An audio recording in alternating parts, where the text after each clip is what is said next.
一手把你带大，为什么要背叛我？你是养了我18年，可你杀了我父母和我姐，这笔仇我一直铭记在心。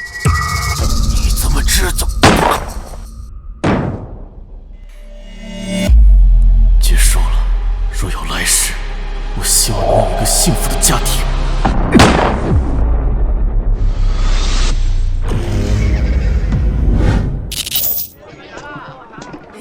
冰糖葫芦！哦，我要吃冰糖葫芦。来一串冰糖葫芦，多谢。喏。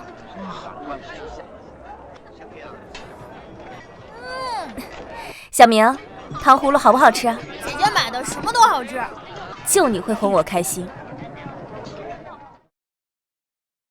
没想到我临死前许的愿望竟然真的实现了，这一次我一定会守护好家人的。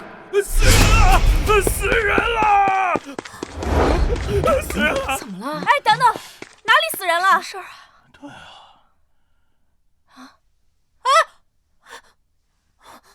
送你了。等等！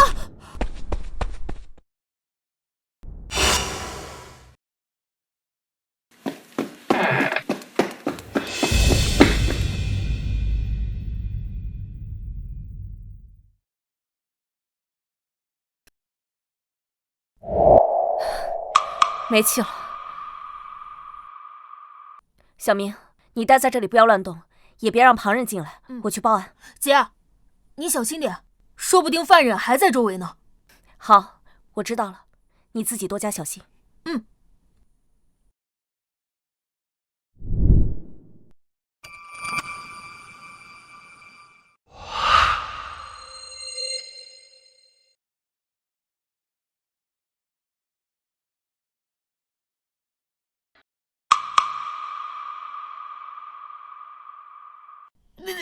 好臭！等等，气味怎么有点熟悉？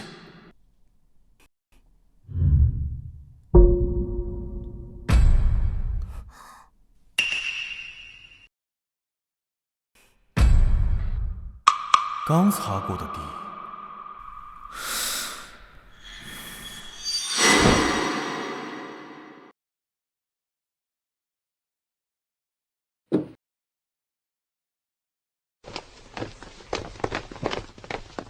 都头就在里面。怎么有个孩子在这里乱翻？谁家孩子这是？小明，不是跟你说了保持现场不要乱动吗？雷都头，抱歉，他是我弟弟周明，平时顽劣惯了，我会教训他的。小子，哎，行了，老雷，别跟小孩计较了，赶紧搜索一下现场。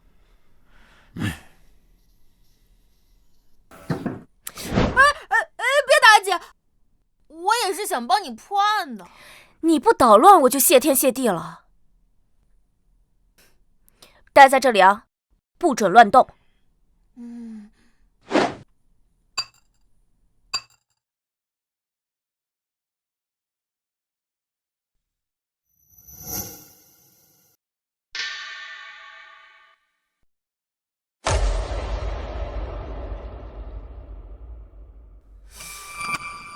督头，死者身份已经确认，原是宜春楼的红官，名为晚霞。死者自己暂前赎了身，并落户于此，死亡时间大约在酉时以后。脖颈有很深的淤痕，但并未发现其他致命伤。老李，我大致都查了一下，死者的钱财尽失，许是歹人入室劫掠杀人。啊？什么劫掠杀人啊？这不明显是熟人作案吗？又是你！熟人作案，去叫街坊打听一下，死者生前的熟人都有谁？是。阿弟，休得胡言，赶紧回家，莫要添乱了。唐姐，我说的都是实话，你拧我干嘛？你叫阿明对吧？啊，我听你姐提起过你，刚才你说是熟人作案，是不是之前有什么发现呢？一个小屁孩说的话你也信？集思广益嘛，姑且听之，说说无妨。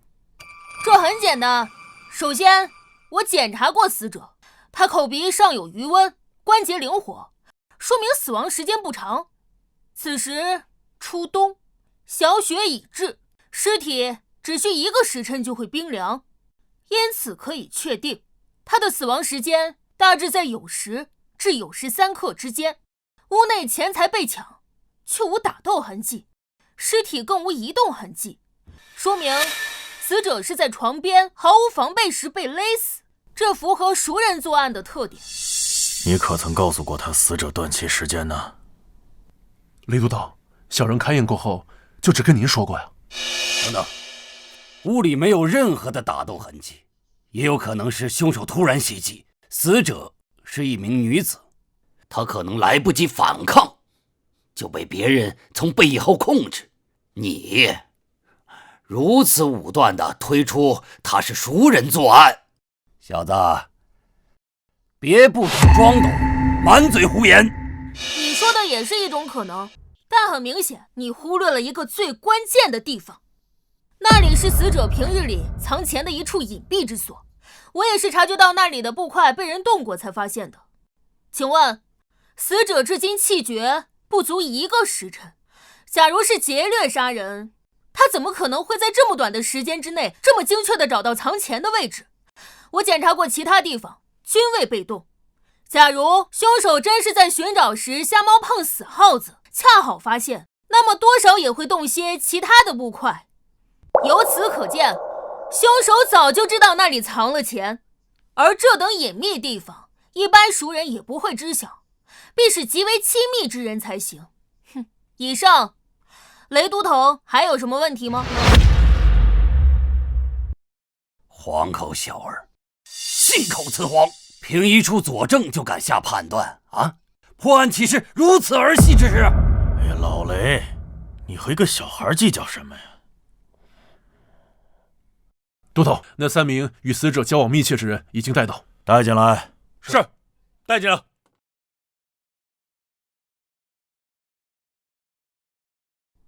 几位，说说吧，你们最近见到晚霞姑娘是什么时候？今日酉时，有人在何处？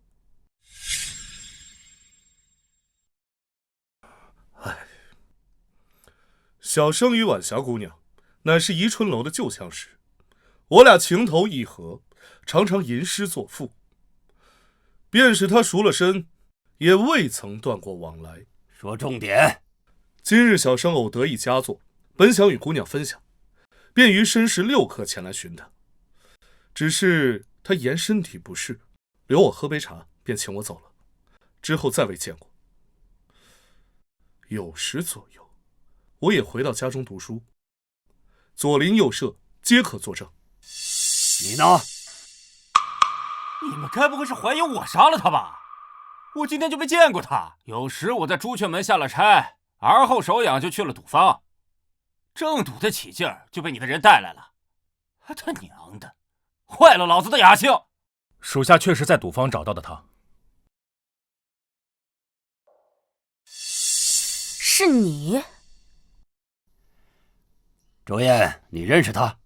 都头，今天下午我和阿弟在街上逛街时，正是此人突然窜出，大喊死人了，才将我引来此处。这么说来，你才是第一个发现案件之人。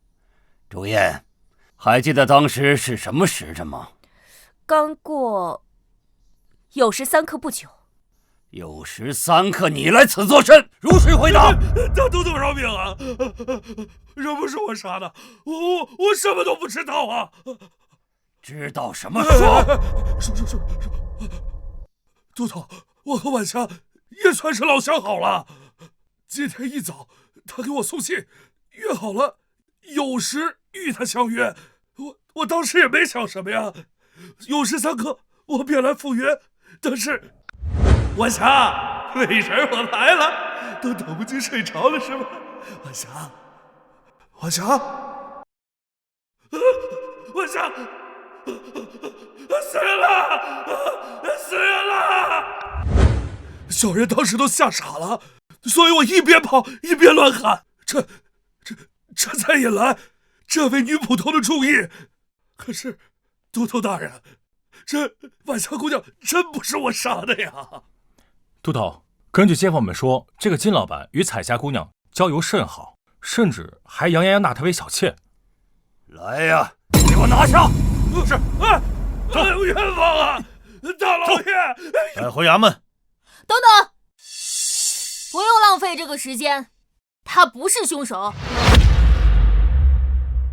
又是你这小儿，你说不是就不是，你以为你是谁啊？周燕，好好管管你弟弟。哎呀，我的小祖宗，你少说两句吧。我可不是乱说的，我有证据。证据？行，你现在就拿出证据来。你今天拿不出证据来，老子今天就治你姐一个管教纵容之罪。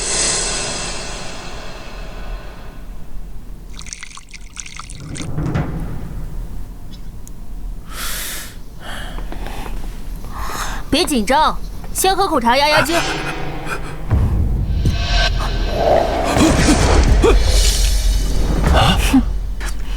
嘿，他是左撇子。左撇子怎么？终于意识到了吗？还不算太蠢。晚霞脖子上的勒痕是左深右浅，走势也呈左高右低的倾斜，很明显，凶手的惯用手是右手，而他……周小郎君，你是什么时候发现他是左撇子的？很简单，他进来的时候我就观察到了。他左手中指第一关节处茧子很厚，正常而言，只有常年握笔才会如此。而他的右手相同关节处，则光滑得多。以上足以确定，他平日里都在用左手写字。另外，他左手掌缘虎口处茧子又厚又硬，这是常年使用剪刀才会留下。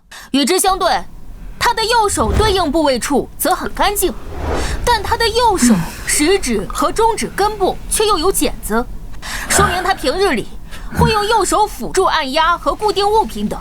以上，他是左撇子的概率超过了90%。还有什么问题吗？就算他不是主犯，他和这件事也脱不了关系。酉时3刻来找死者，和死者遇害的时间相符，怎么看他嫌疑都重大。你买凶杀人会准时赶到现场，然后把自己当成第一嫌疑人，网上买东西给好评是吧？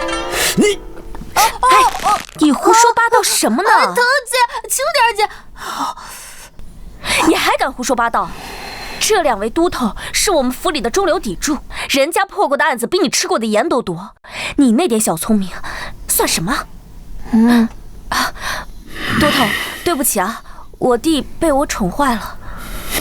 哎，行了，都多大人了，至少他给我们节省了时间吧，是不是？这个周小郎君，你非常不错啊。不过咱们破案可不是过家家，你的好意我心领了。只不过呢，这里是凶案现场，你就先回家去吧。啊，来人，给那个周小郎君带回家去。哎，不用，我自己会走。不过看你人还不错，临走前就送你一条线索好了。我看你是皮痒了是不是？你能有什么线索？李都头，我要告状！你也看到了，我姐天天这么打我。按大宋律法，无故殴打10岁以下孩童，当罚钱800，劳作7日。现在她是我姐，劳作就免了，直接把她罚的钱给我就行了。哎，小兔崽子！以大宋律，长姐为母，你状告长辈视为不孝，先鞭15，以儆效尤，然后再审。不跟你闹了，周小郎君，有什么线索说出来吧。好好想想凶手是怎么来的。好了，我说完了，祝你们破案顺利，拜拜。哎，这什么意思啊？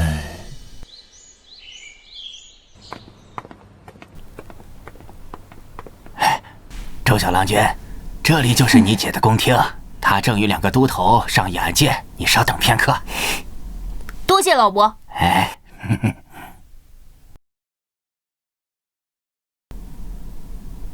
啊？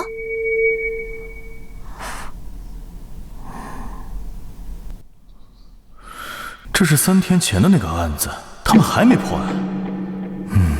死者晚霞，前宜春楼红官儿，9时左右被勒死于家中，屋内凌乱，钱财被洗劫一空。根据卷宗，最近半年有3人与他走得最近，皆是以前老主顾。这是那3人的口供。我明白是怎么回事了。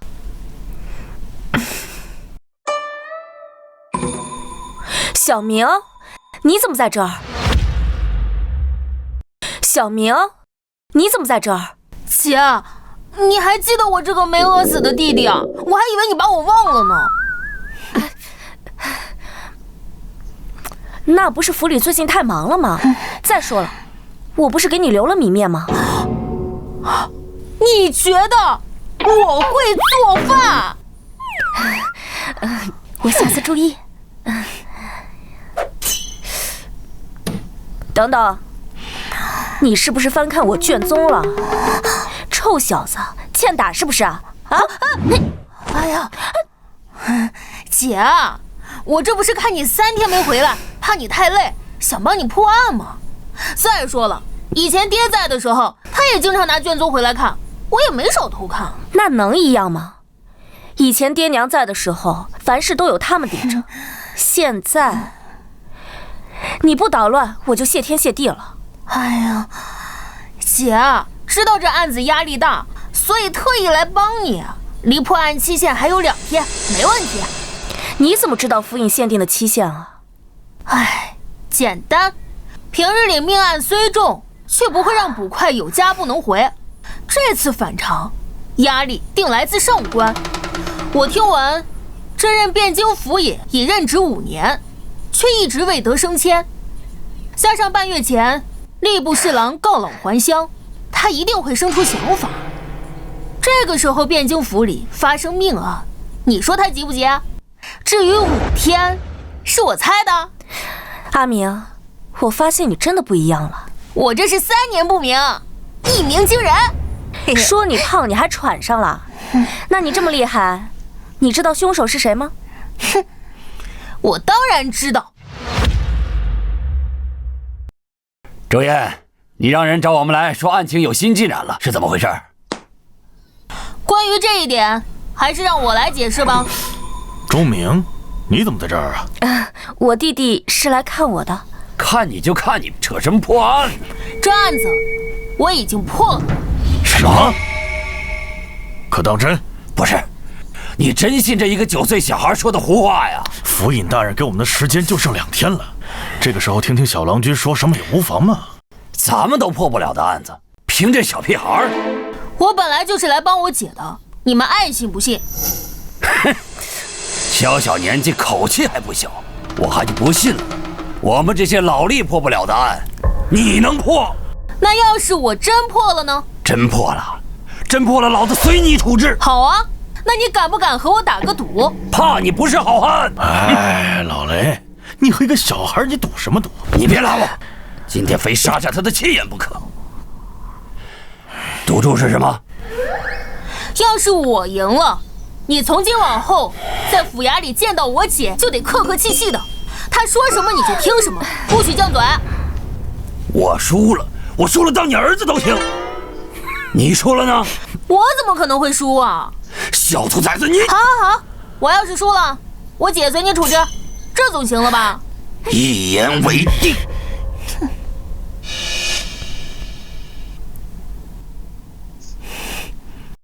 你们整理的案件很详细，包括嫌疑人的过往我也看了。整个案件其实并不复杂，凶手就在他们3个之中。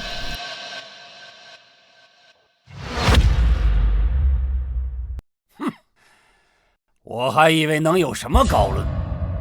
我们自然知道他们3个人的嫌疑最大，但孙茂才和于成山2个人在案发时，一个人在家读书，一个人在赌坊豪赌，皆有人证。至于嫌疑最大的金世昌，之前不是被你亲自排除了嫌理吗？你们的断案思路错了。我那天说死者丢了不该丢的隐秘之财，你们愣是一个字都没听进去。什么意思啊？死者当天在家里等人。不是，谁告诉你的？很简单的推理，他的房间那天特意打扫过，桌子上放了一碗刚喝完的残羹，茶壶里的茶叶也是新的。这一切都说明他在等人，而这个人必然与他非常熟。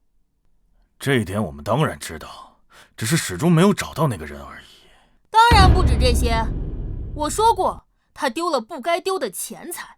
根据金世昌的供词，他是酉时3刻去的晚霞家，而孙茂才是申时3刻去找的晚霞，再算上他喝茶的时间，最起码晚霞申时4刻还活着。假设孙茂才走后，晚霞立刻被杀，那离金世昌的到来也仅有1刻钟的时间。我之前就说，能知道他那么隐秘藏钱地方的人，必然是极为亲近之人。而在这半年里，和死者走得最近的，只有他们3人，所以凶手必为他们3者之一。都是屁话，绕了半天不还是绕回去了吗？你倒是说是谁呀？既然你们那么想知道，那我就告诉你们，凶手就是他。凶手就是他。哼，一派胡言。当日他的行踪清清楚楚，他在朱雀门当差，交差便是酉时，然后他去了鸿运赌坊，离朱雀门3刻钟的路程。我们问过赌场的老板，他到赌场时刚好酉时3刻，根本就没有作案时间嘛。难不成他是非去杀人的？我当然不会凭空污蔑他。鸿运赌场位于西城，距离死者家不到5条街的距离。正常而言，他只需要挤出不到1刻钟的时间，就能完成杀人，之后再堂而皇之地赶去赌坊。朱雀门到赌坊需要3刻钟，那是对常人而言。实际上在汴京有一条路，只需要2刻钟不到的时间便能赶到，只是那条路正常无法使用。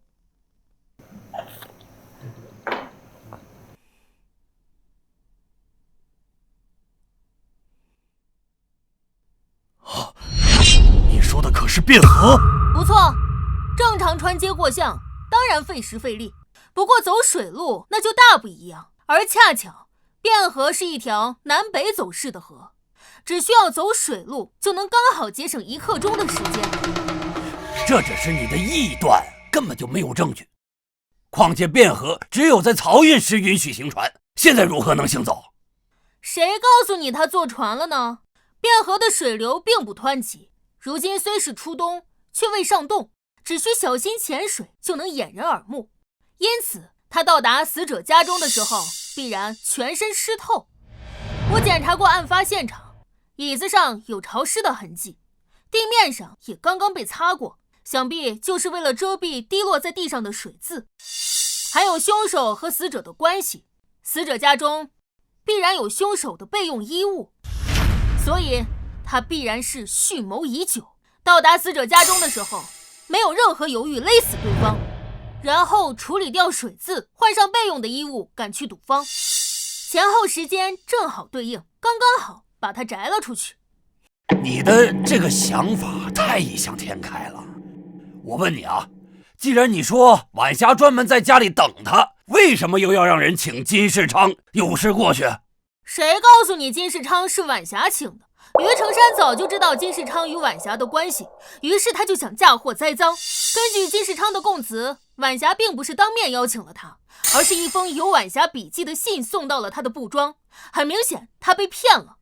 于成山在确认好作案时间，并邀请金世昌赶去晚霞家，而他到达的时候正好撞上刚死不久的晚霞，再加上2人本就有私情，到时候有嘴也说不清，案子一下就变成铁案。唉，可惜啊。于成山平日里并没有接触过他，不知道他是左撇子，要不然呢，这案子都已经结了3天，我姐也不用跟着你们在这受罪。你阴阳谁呢？还有什么问题吗？有，我再问你啊，如果这一切都是于成山计划好的，他为什么要去杀他的姘头？更别提他一个普通的小吏，怎么想到如此周密的计划？我几时说过于成山是普通人？他是北辽的细作。什么？阿明，你知道自己在说什么吗？不可能，那于成山是城门吏，他的户籍我们早就查验过了，他是泸州人士，12年前前来汴京投靠亲戚，泸州府那边户籍、年龄、时间都对得上，冒名顶替而已。那天在案发现场，于成山虽表现外表粗鄙，可他却站姿挺拔，走路时右手摆动极小，这是常年军武的特征。还有他走路时有轻微的外八，双腿罗圈虽不明显，但还是能观察得出，这起码是得有10年马背经历才会留下的。我可不记得咱们大宋泸州有这么一支骑兵。不是你，继续说。他的拇指关节下有一圈很明显的环，说明他常年戴扳指。还有他拇指指头肚处有一圈很厚的圆形茧，位置非常精确，说明他年幼时就开始练习弓箭。但是他来汴京的这10年里，痕迹还是未消退，说明这些年他私下里还在练习弓箭。你们说，一个军武出身、擅长骑射的精锐，来了汴京担任城门吏，甚至不愿荒废武功，你们说他想干什么？小郎君分析的确实有几分道理，可是你并无实据。这于成山毕竟是城门司的人，如果我们贸然抓人的话，仅以推论肯定是定不了罪。万一时间拖长，城门司前来要人的话，恐怕不好收拾。所以他是细作的事，你有几成把握？10成。好，那我就陪你赌一把。老雷，准备抓人。别冲动。小子，你分析的头头是道，但是有没有点那个实质性的证据啊？我们这样空口白牙的去抓人，事后要是有什么事儿的话，你姐也脱不了责任。我有2个实质性的证据。有证据你不早说？你给我机会说了吗？不是你，好，现在能说了吧？破案之道，万变不离其宗。想要定案，无非就是需要人证和物证罢了。这个案子想要人证，几乎是不可能了。但是物证，那就大不一样。你有物证？我们先简单回顾一下这个案子。3日前，于成山与晚霞约好见面。酉时，于成山交了朱雀门的差，利用汴河的暗流，在酉时1刻至酉时3刻之间赶去了晚霞家中。怎么弄成这样啊？快进来，喝杯热茶暖暖身子。之后，于成山被引到了屋内，坐在了椅子上，留下了水迹。于成山并没有多待，因为他知道金世昌可能随时都会来到。我去给你拿干衣服去。所以他就趁着晚霞帮他拿衣服的时间里勒死了他。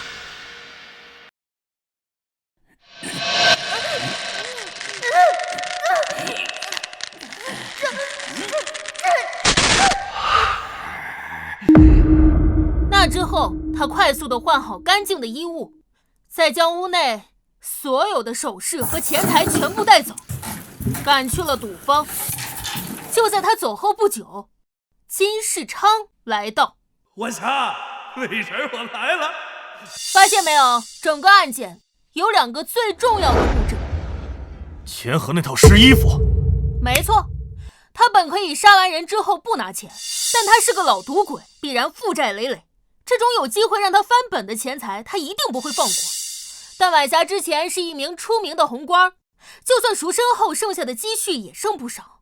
反倒是于成山，每月的俸钱不过1两2钱，所以你们只需要在他家中搜出一笔可观的钱财，便可以此为由将他带回府衙审理。他这种人经不起审的。好，有这理由就足够了，城门司那边也不会说什么。只是那套衣服怎么成为证据？已经过去3天了，恐怕他早已经处理了。就算是咱们找着那套衣服，万一他到时候要是不认呢？只要你们把我带去，我会让他承认的。啊？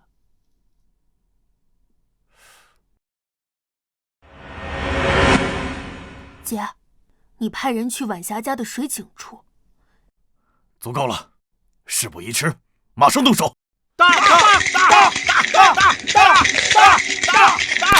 开！18点爆的，我又赢了！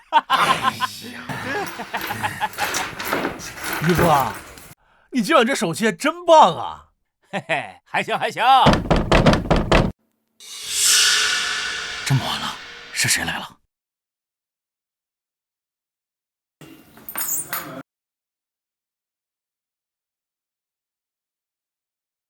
谁呀？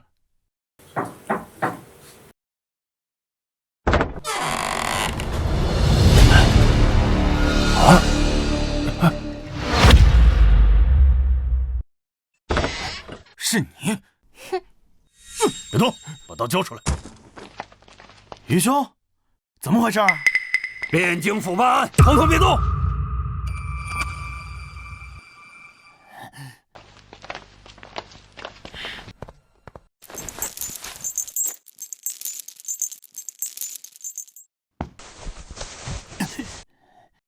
汴京府，你们凭什么抓老子？老子犯了什么罪？老实点，我们怀疑你就是3天前杀害晚霞的凶手。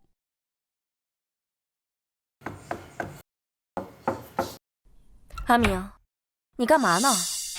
哎，找证据，说了你也不懂。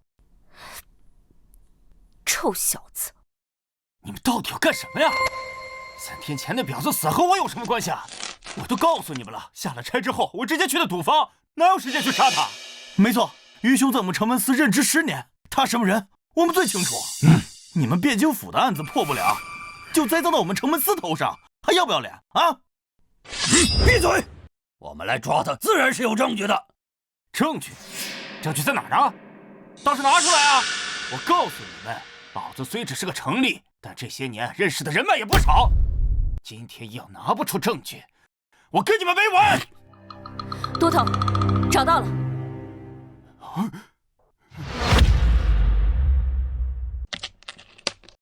都头，清点完了，桌上董资共计23两8钱。都头，你们汴京府不是来抓人犯的吗？这怎么还查上赌了？我们4个人总不至于连这20几两银子都没有吧？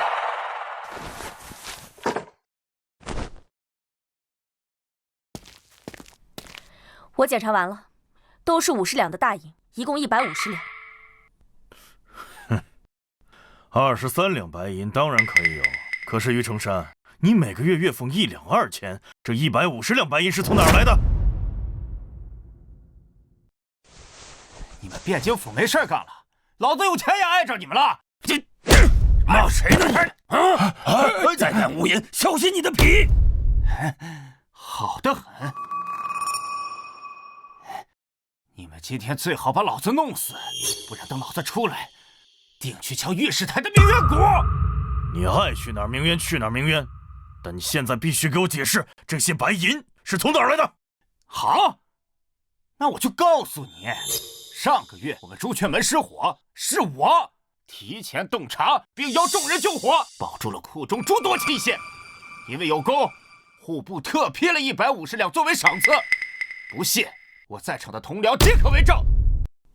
对，你们还有什么要问的？啊，没错，当时救火时我就在场，事后还是我们上官亲自向朝廷禀报，请求的赏赐。你们汴京府可不能冤枉人啊！就算是朝廷赏赐的150两，像你这样的老赌鬼能存得住钱，早就输得一干二净了。这些钱肯定另有来路。哼，没有证据就开始凭空捏造是吧？是你？我想起来了，那天我得罪过你，你这是要公报私仇啊！你胡说八道什么呢？你少装蒜！那天晚上在朱雀门，你背着你弟弟求我开门，你敢说不是你？小叶，怎么回事？都头，是1个月前，我弟弟突然落水，晚上便发了高热。你也知道，我只有这一个弟弟，于是我便背着他去医馆求医，但他实在病得太严重，内城的医馆已经无能为力，只有外城的薛神医擅长此症。君爷，求求你让我们过去吧，我弟弟快撑不住了。宵禁之时，非有皇城司守御，任何人不得同行。我乃汴京府左军巡捕，并非带人。这位君爷，还请行个方便，来日定将厚礼相报。汴京府了不起啊，少在这套近乎，速速离去，否则连同你姐弟一同拿了。我想起来了，我就说这个女捕头眼熟呢。原来你就是那天叫门的人啊！汴京府是抓不到犯人来此公报私仇了吧？于兄，你放心，到了公堂，我定会全力为你作证。哼，多谢兄弟，这次洗刷了冤屈，我定摆下酒席，好好酬谢诸位。放心吧，于兄，公道自在人心，他们汴京府也不能凭空无人清白啊。家书是御史台监察，若是你们要公报私仇，我定要让家书踩你们一板。到时候别说他们2个小小的都头，就是那汴京府尹也是要吃不了兜着走。听见没有？快放了我们，否则我们非得把这件事闹大不可。没错，放人！放人！放人！放人！给老子闭嘴！哼，敢做不敢认啊！哼，弟兄们，咱们不用怕。哼，该害怕的呀，是他们。老实点。老李，现在怎么办？实在不行，把他强行押回府里先审了再说。只要撬开他的嘴，这事就好办了。撬不开怎么办啊？这里是京城，有多少双眼睛盯着我们这个案件？我们一旦出了差池的话，受罚的可不只是我们2个。这也不行，那也不行，现在怎么办？哎，周家那小子哪去了？怎么没有人影啊？在屋里。都什么时候了，把他救出来！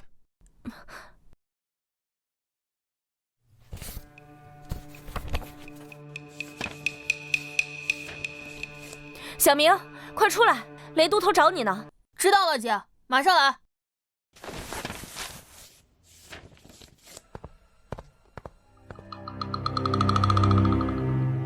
他马上就来。大半夜的吵吵嚷嚷的干什么呢？不知道宵禁吗？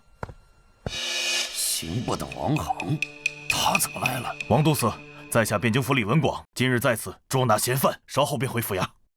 哦，原来是汴京府的同僚在此办案啊，失礼了啊！不知是何案件，竟要深夜拿人呢？王都司，救命啊！救命啊！小人是冤枉的。汴京府破不了案，就要拿我顶罪，他们根本就没有证据。你一定要为小人做主啊！没有证据。2位都头，怎么回事？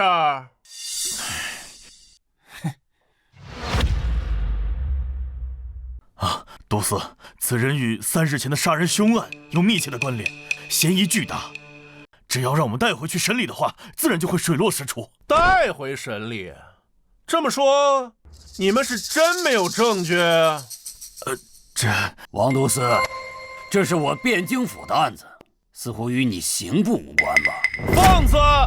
我刑部监察天下典狱，复核诸多案件，你们没有证据就敢捉人，有栽赃陷害之嫌，正是我刑部监察之职。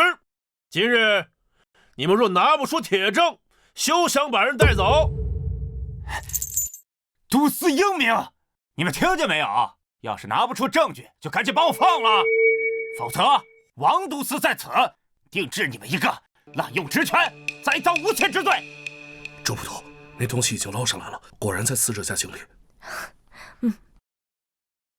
谁栽赃诬陷了？好啊，差点把你给忘了。都司，就是这女捕头陷害我。那天晚上，她要出城去，我为与她方便，她便怀恨在心，蓄意报复。啊，女巡捕倒是很少见呐。听闻过世的前任大理寺卿家有一千金，不爱红妆，爱武装，整天嚷嚷要当什么神捕，便是你吧？要我说呀，这破案捉贼乃是男人干的事儿，你一个女孩子家的，断什么案子啊？不如在家多学学女德，免得日后啊找不到一个好夫家。我寻不寻得到好夫家，就不劳都司费心了吧。但断案之事不分男女，我没诬告，他就是凶手。都司您都看见了吧？这都到这个时候了，还这么气焰嚣张，简直是无法无天！您可要为小人做主啊！口说无凭，既是断案，便要拿出证据。若拿不出，就休怪我明日将此事禀告上书，治你们一个诬告辱人之罪。要证据是吗？好，我便给你证据。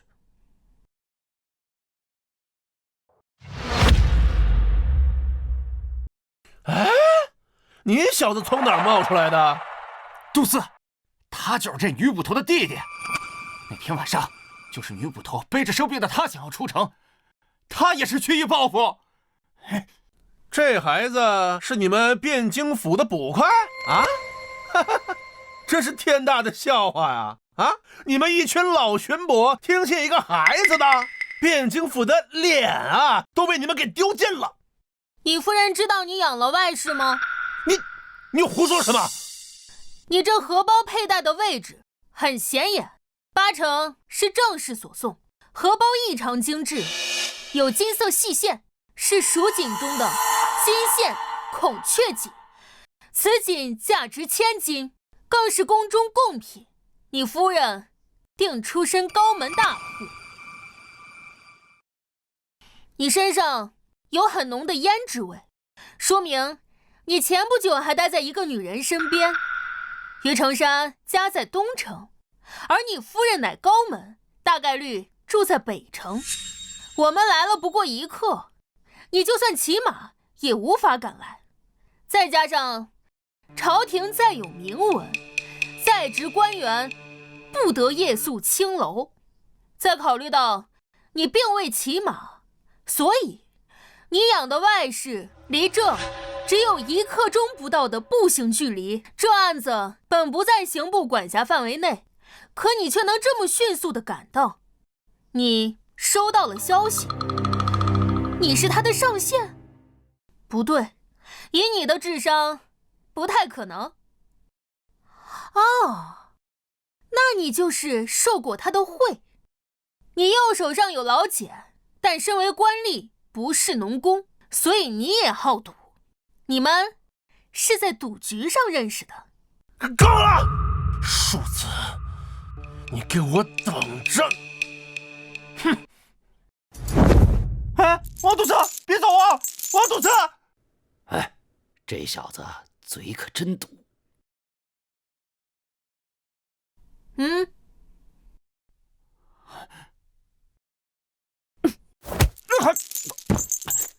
都到这份上了，咱们就开门见山。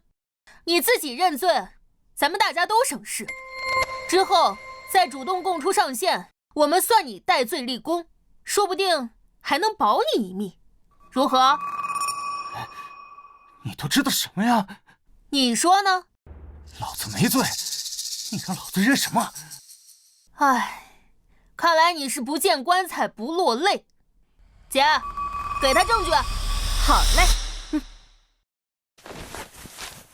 认识吗？这不可能！你们怎么找到的？若要人不知，除非己莫为。你们3个认识这套衣服吗？这不是于兄3天前穿的衣服吗？对呀，这件衣服见他穿过不少次，怎么成这样了？没错，我3天前和他一起执勤，我也有印象。你还有何话说？周小郎君，我老雷是真佩服你啊！这物证都能被你找着，这衣服在哪儿找的？怎么还是湿的？很简单，他没有时间处理这套衣服。当初他时间太紧，又要赶去赌场，营造自己不在场证明，而晚霞家离赌坊还有一定的距离。他若直接拿走湿衣服，但凡路上被人看见，就会有风险。而发生命案后，衙役将会仔细搜查周边，他若直接在屋子周围处理掉，也不保险。所以，他最好的选择只剩一个。那口水井，不错，就是晚霞院中那口水井。我从案发当天就注意到他院中那口井。当初我意识到他是怎么杀人时，我就在想，这么短的时间，他应该怎么处理掉那套湿衣服？晚霞家离赌坊虽近，却也有几条街的距离。他若直接带走，但凡被人看见，就有隐患。而他如果随意扔在周围，待汴京府搜寻时，也极有可能会找到。哪怕是扔回汴河，也有被人打捞的风险。综上，他最好也是最安全的方法，就是把这套衣服绑在石头上，丢到那口井里。案发离现在仅3天，衙役一直在现场盯着，他根本就没有时间打捞和处理掉那套湿衣服。所以，想明白这一点之后，在来之前，我就让我姐派人去那口井里打捞。姐，你派人去查一下晚霞家那口水井。结果果然不出我所料。来人，带走。我与晚霞早就相识，做暗地里的夫妻也有些年份了。那天，也就是我杀她的前一日，我与往常一般去她家私会。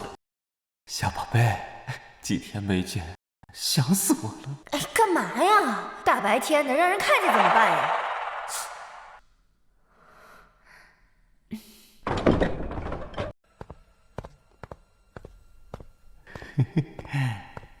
就咱俩这关系，还怕被人看见？别动我！你坐下，我有话要跟你说。那之后呢？他说了什么之后，你想杀了他？他就是个婊子，他该死！他之前明明说过了，赎身之后只想和我过日子，杀他都是便宜他了。这里是汴京府，仔细招来。好，我说，有什么话不能到床上说去啊？我不想再这个样子了。你什么意思？一尺布庄的金老板答应娶我过门，日子我们也已经谈好了。今儿咱们就把话说清楚，分了吧。金老板，一尺布庄的金世昌。你不是说赎身之后和所有人都断了联系，只与我做一对恩爱夫妻吗？我不这么说的话，你能对我死心塌地的？恩爱夫妻，那些骗人的鬼话你还真信？再说了，我跟了你3年，我提过多少次成亲之事，你可曾答应过我？我那是有不得已的苦衷。罢了，若你心意已决，那就随你吧。等等，你还想就这么一走了之？那你还想怎么样？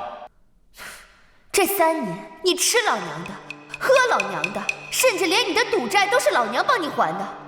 既然现在咱们要两清，你把这么多年我在你身上花的钱，你全部还给我，300两，1文都不能少。你是说他勒索你？对，人们都说无情戏子无义。哼，以前我还不相信，现在不得不信了。继续说。你疯了！我到哪去给你弄300两？那我不管，我警告你，你要是还不了我的话，我就上你们城门司去闹，闹得人尽皆知。到时候你城门立的位置也别想保住。你想干什么？300两不是小数目，我需要时间。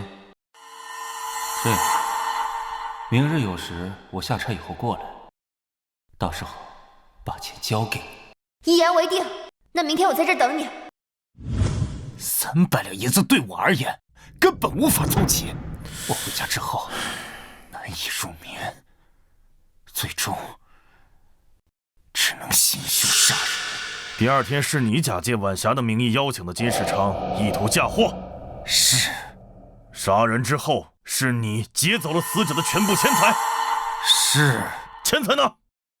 被我熔成银锭了。你们在家里找到的那3枚就是。周燕，让他签字画押。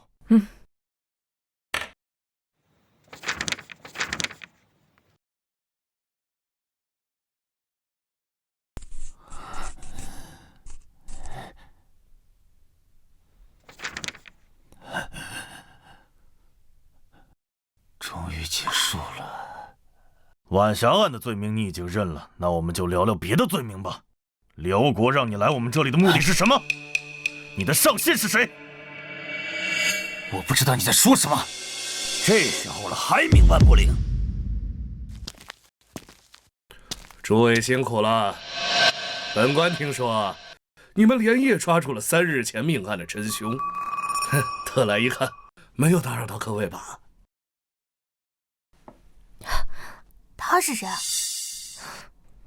沈清，刑部仅次于尚书和侍郎的郎官，他怎么会来？哦，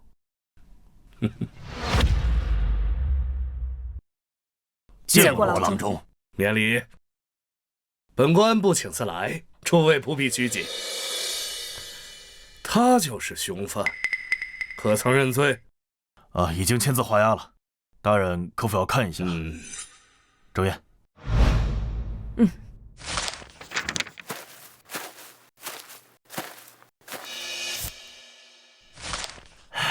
郎中，请。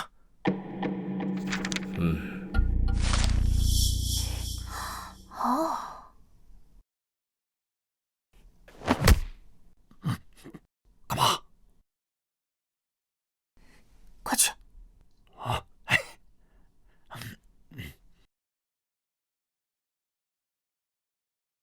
啊，这小子怎么还在这儿呢？李都头，你们汴京府难道离了孩童就不会办案了吗？怎么回事？郎中，之前就是这小子在办案现场胡言乱语，干扰下官与李都头等人办案。李都头，竟有此事？郎中，周小郎君可是难得一见的小神童啊，这次办案他可帮了大忙了。哦，周明见过沈郎中。周明，莫非是前大理寺周四卿的公子？正是。周燕呢是他的姐姐，现在在汴京府担任巡捕。这次呢，周小郎君也是帮他姐姐办案，虽有逾矩，但也情有可原。既然李都头都这么说，那本官也不好再多说什么了。郎中，李都头，口供我已经看过了。既然罪犯已经认罪，那按规矩便应该送给我刑部复审。这择日不如撞日，本官现在就把他提走，好吗？郎中，这恐怕不符合规矩吧？如果按程序来说，此等重要的犯人移送刑部的话，需要刑部的文书，还有中书门的命令才行。要上命。好，王都司。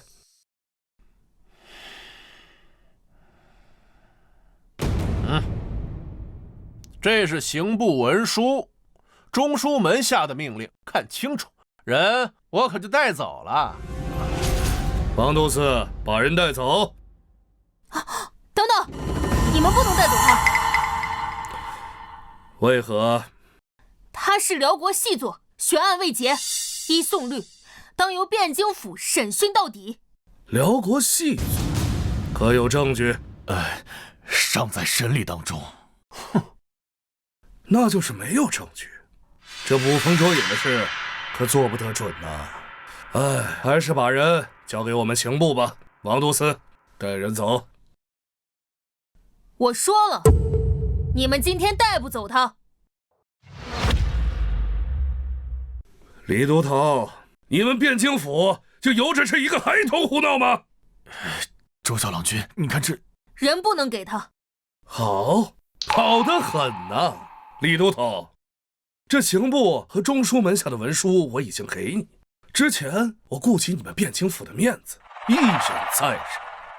若这孩子还是不知好歹，阻扰公务，休怪本官翻脸无情了。是谁将沈兄气成这样啊？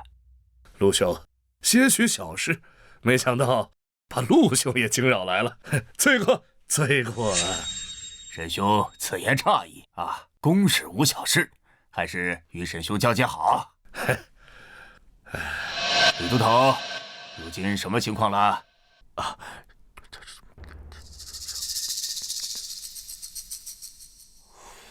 胡闹！既然有中书门下和刑部文书，为何不让他们提人？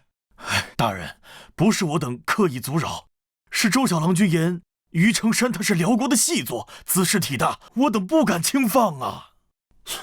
还周小郎君，哼，一个9岁娃娃的话你们也信？真是滑天下之大稽！冤枉啊！冤枉啊！小人这样的哪会是什么细作？沈郎中、府尹大人，你们就算把小人审死在牢里面，我也什么都不知道啊！放肆！府尹大人面前岂能任由你胡言？再不住口，大刑伺候！沈郎中，按理说，你有中书门下和刑部文书，我们不该阻拦。可你也知晓，这辽国和大宋乃是百年死敌，这细作之案关系甚大，不怕1万，就怕万一呀！万一出现什么差错，本府可担待不起。不如今日你先回，犯人让我再审几日，若真审不出什么问题，再交给刑部，如何？陆府也说笑了。这中书门下和刑部的文书俱在，我若是这么回去，他也不好交代呀。自不会给沈兄带来麻烦。3日如何？汴京府再审3日，即刻送往刑部。太久了，就今晚。用不了这么久。让我来审，我现在就能让他招供。笑话，黄口小儿也会断案？陆府尹，你们汴京府该不会连办案的本事都没有吧？我们汴京府人才济济，何须外人？李都头，雷都头，你们立刻审案，务必以最快时间审出结果。是。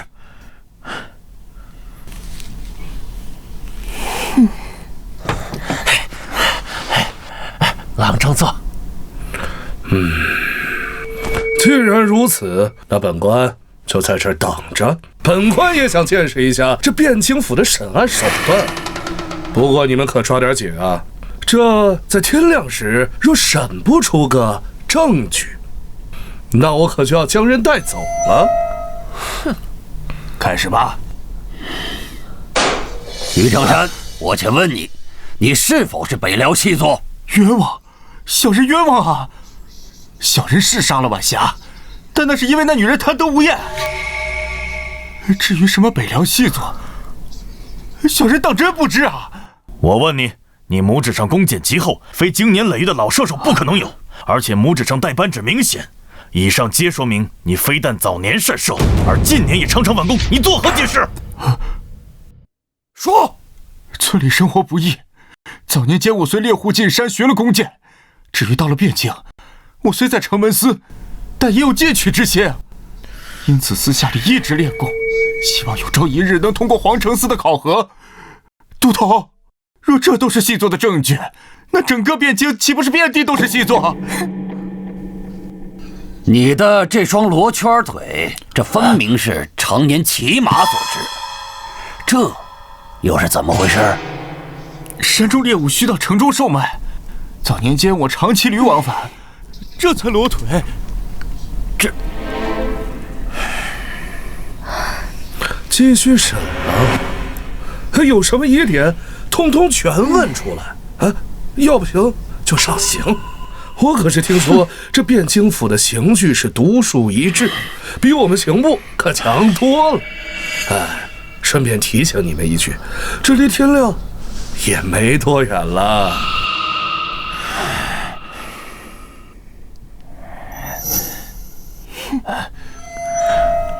周小郎君，干什么？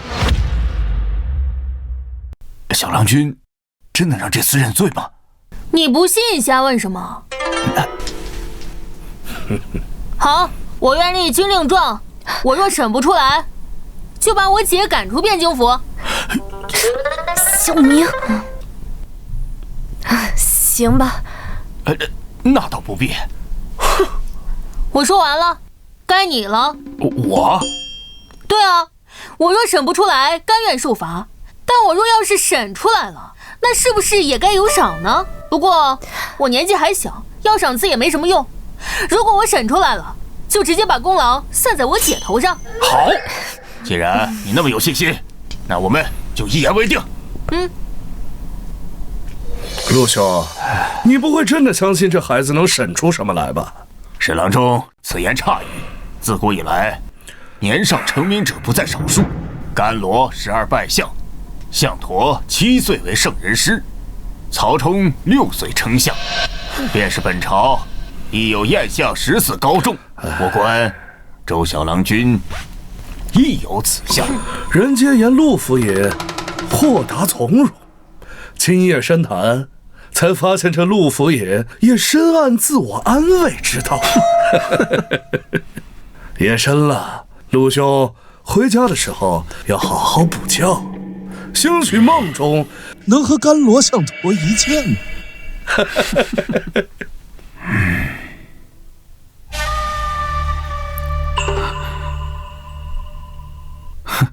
小子，他们那么些人都没有审动我，连大刑我都扛过来了，你该不会以为你能审出点什么吧？谁说我是来审你的？你是辽国间谍，这一点都摆在明面上，根本就不值得一审。小小年纪，大言不惭。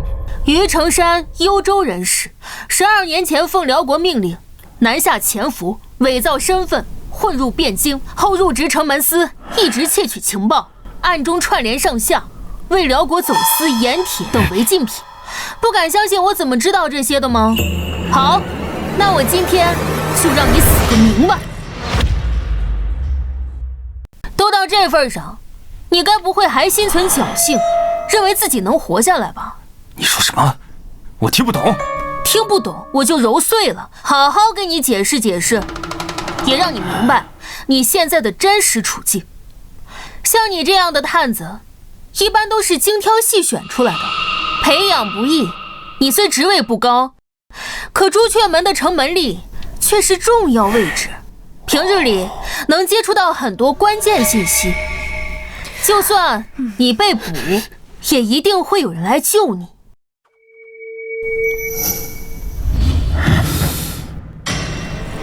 你看我干什么？我又没说你，你紧张个什么劲儿？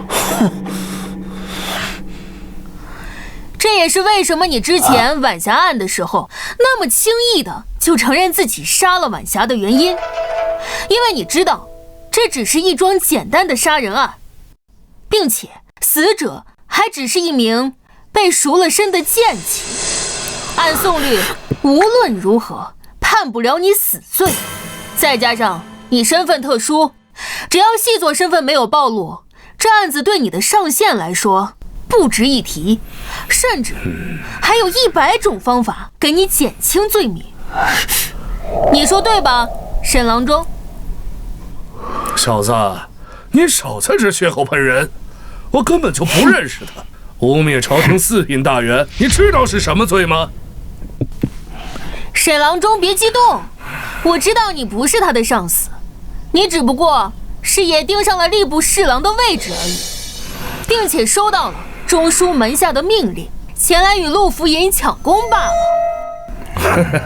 陆兄，你不要听那个庶子胡说，我绝无此意啊。我刚才说的只是你的重要性。沈郎中和王恒他们的确是来了，但是是不是来救你，就是两说了。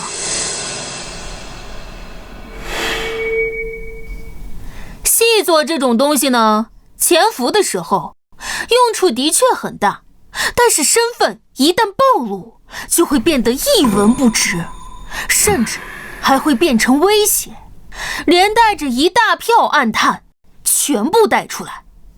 之前你牵扯到晚霞案的时候，并没有人怀疑到你细作的身份，他们还有可能会尝试着拉你一把，但是你现在细作身份已经被怀疑，你我都很清楚，你根本经不起查。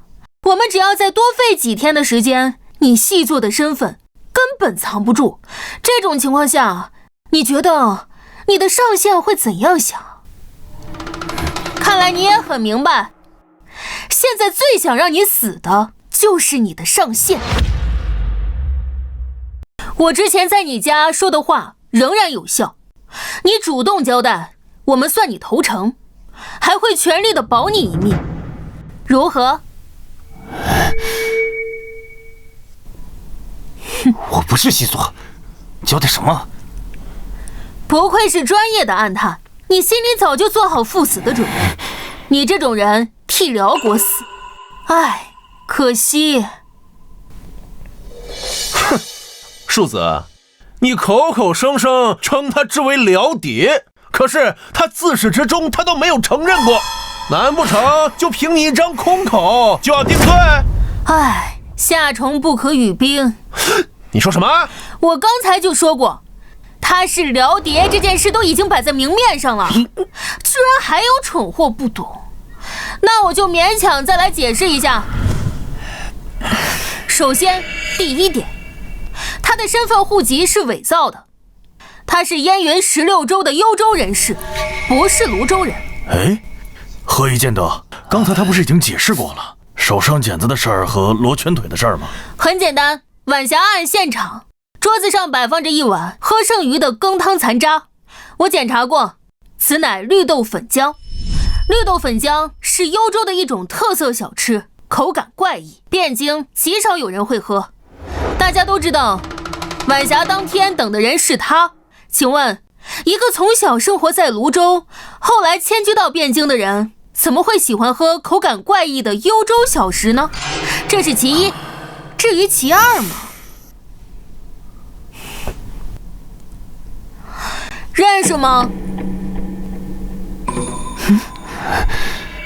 只不过是一块普通的石头，有什么稀奇的？这是眼石，莫非就是用来做泸州端砚的眼石？不错，泸州端砚名扬天下，而在汴京，这种石头却不多见。但是在泸州本地，却到处都是卖这种石头的商铺与小贩。奇怪，你一个泸州籍人士，竟不认识这种有名的家乡特产。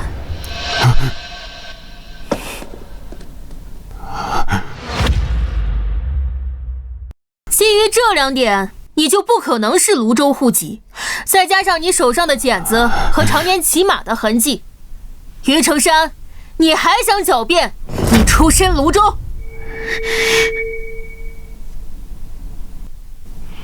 我承认，我在籍贯上撒了谎，但我不是细作，我是幽云的汉人，只是受不了辽人的压迫，这才难逃，但又怕引起宋人的怀疑，这才伪造了户籍。但我真的不是细作呀！你不觉得你说的话很可笑吗？伪造户籍，在大宋伪造户籍，特别是迁到汴京来的户籍，你知道有多难吗？上上下下要打点多少关系，经过多少衙门，就凭你一个逃难来的普通人？我不是细作，我什么都不知道。夫人，到现在这小子还冥顽不灵，动大刑吧。不必，我会让他开口的。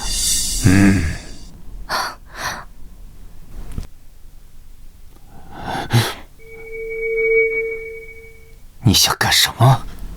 我想干什么？我想救你，蠢货！我说你替那些辽人去死，不值得。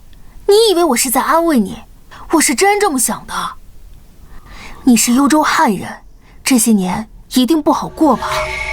幽云16州是我汉故地，被北辽霸占了近100年，他们从不把你当同胞，他们欺压你，奴役你，无论你们多努力，多么拼命，都始终不可能真正的融入他们。为了这些辽人去死，你真的甘心吗？别说了，我什么都不知道，我什么都不会说的。杀了我，快杀了我！你这样的反应，说明你并不把辽国当归属，一心求死。你有妻女。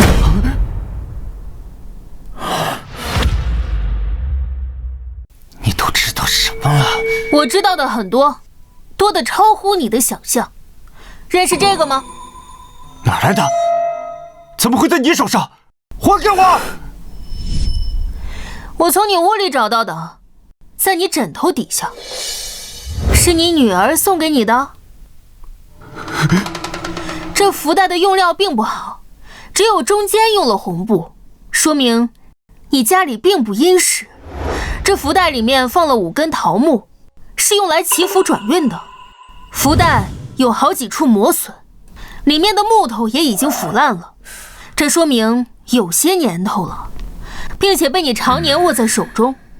能让你这么思念的人，8成是你最亲近的人，要么是你的妻子，要么就是你的女儿。这福袋的做工并不好，很明显是初学者，是你妻子的可能不大，所以是你女儿在你临来之前专门为你准备的。哎呦，刚学女红的年纪，6、7岁，那可真美好呀。12年，你有多少年没见过他们了？要是他们还活着，也到该嫁人的年纪了。你说什么？哦，原来你还不知道他们已经死了呢。胡说八道！黄口小儿，信口雌黄，我杀了你！他们活着，他们活得好好的，派我来之前，他们偏偏答应我。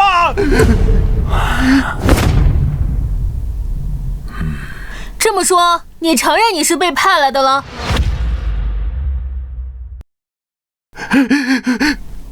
哼，他们还活着，一定还活着，对吧？你都已经知道答案了，又何必来问我？你比我更清楚那群辽人的德行。你离开家门的那一刻起，家里没了男人，他们在燕云的下场，你比我更清楚。不会的，他们答应过我，他们答应我会照顾好他们的。你竟然相信那群辽人的信誉？你很明白，敌国间谍这种事情基本上都是有去无回的，而你踏入大宋的那一刻起，在那一群人眼里，你就已经和死人无异了。所以，你说他们对死人的家眷通常是怎样的？不，你骗我，我不信你，你骗我！信不信是你的事，还有什么想说的吗？唉，何必呢？现在你细作的身份已经坐实了，就算死撑着不交代，那无非也就是让我们汴京府多费些功夫罢了。听我一句劝，那后面的刑具可就不是靠意志就能熬过来的了。你现在主动交代，我还能请府尹保你一命。于成山，你若现在供出其他暗探，本官保证定留你一条性命。这可是你逼我的。于成山，我告诉你一个秘密，其实你在大宋还有一个孩子。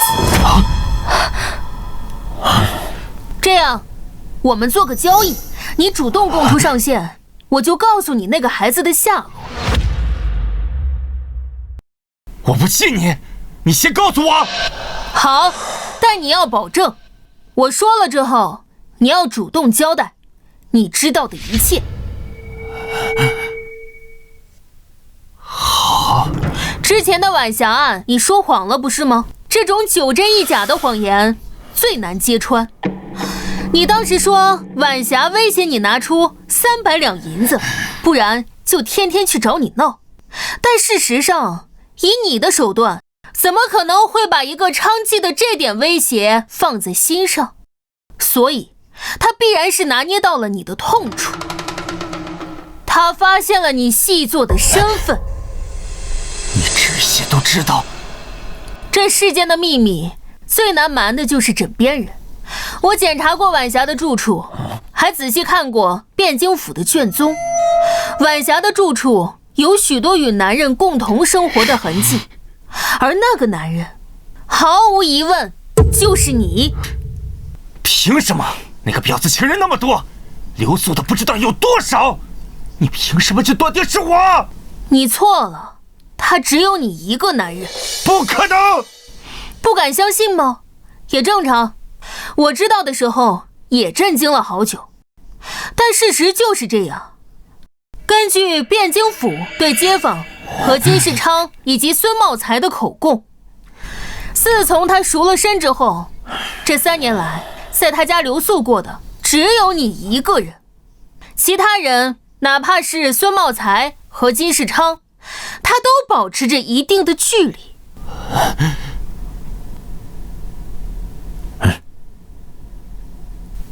不可能，这不可能！你在骗我！那你知道她怀孕了吗？你这种细作，哪怕内心再强大，本质上也是孤独的，因为你们每天生活的环境、接触的所有人都要小心翼翼，时刻防备着。也因此，你们内心深处所渴望的是与家人的温馨。根据你之前的口供，这3年里，你对他多少也是有感情的，他也是的。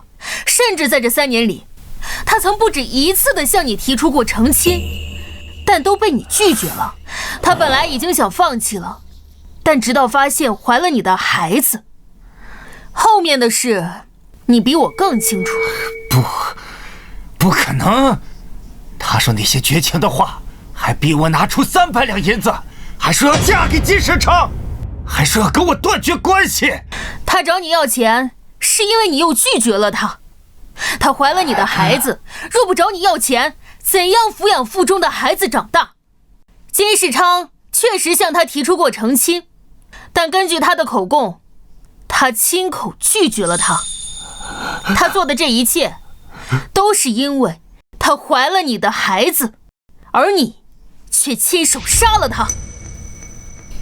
你今晚是夜柴，我包了些炊饼，都是你喜欢吃的豆沙馅。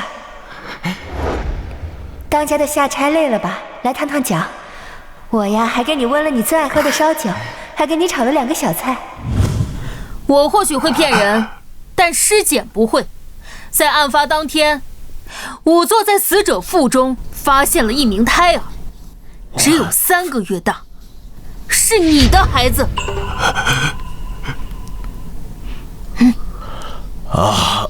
是啊，我都做了20多年的捕头了，还头一次见到这种场面。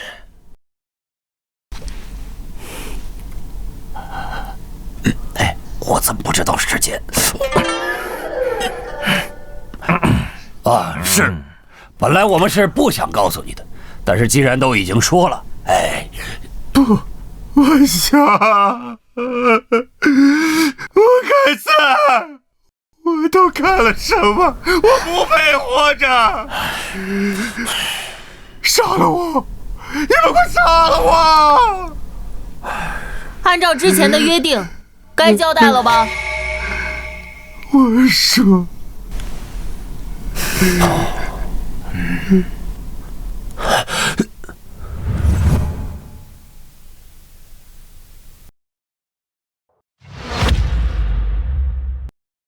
，2位都头，事不宜迟，立刻开审。是。你既然愿意交代，便从实招来，说你是受何人指派来我大宋，任务为何？你的上线是谁？你们用何种方式取得联系？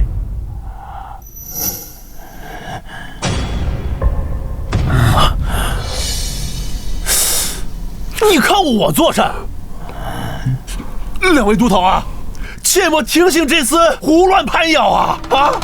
王都司，他还什么都没说呢，你慌什么？于成山，看你这副派头，莫不是想说王毒司是你的同党？他不是，但是他收受了我的贿赂，提供了很多方便给我。逆贼，安敢血口喷人！对不住了，王大人。来人，拿下！郎中，我冤枉啊！你救我，郎中！沈郎中放心，我们汴京府绝不相信此人的胡乱攀咬，待查清真相，定还王都司清白。陆府爷，我们后会有期。郎中，我冤枉啊，郎中！继续审。小叶，随我来一趟。哎。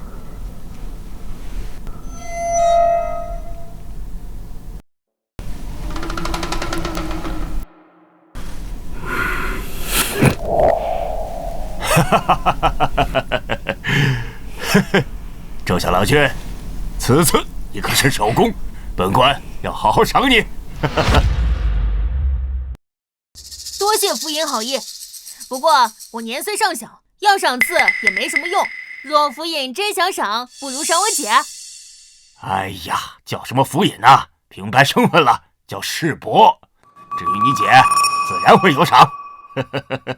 小叶，此案中你也立功不小，不过细作之案关系重大，具体什么功劳还需上报中书门下才可定下。嘿，你先委屈几日。多谢府尹。哎，谢什么呀？生分了，生分了。哎，说起来啊，你父亲生前与我同朝为官，如今是该对你们多加照拂才是。小叶啊，这几日你为这个案子奔波辛劳，不过本官接下来也有几日清闲，不如让你们休沐几日，一同前往城外的庄园玩上几日，顺便散心，你们意下如何呀？府尹好意，我和我姐既是府尹的好意，我们自不好拒绝。不知何时前往？哎，不过今日天气确实晚了，我还有些公务要交接，你们先回去歇2日，待2日后我派马车过来接你们。哎呀，我老了，已经熬不住了，我要先回去睡了啊。世伯慢走。哎呀，终于结束了，可累死我了。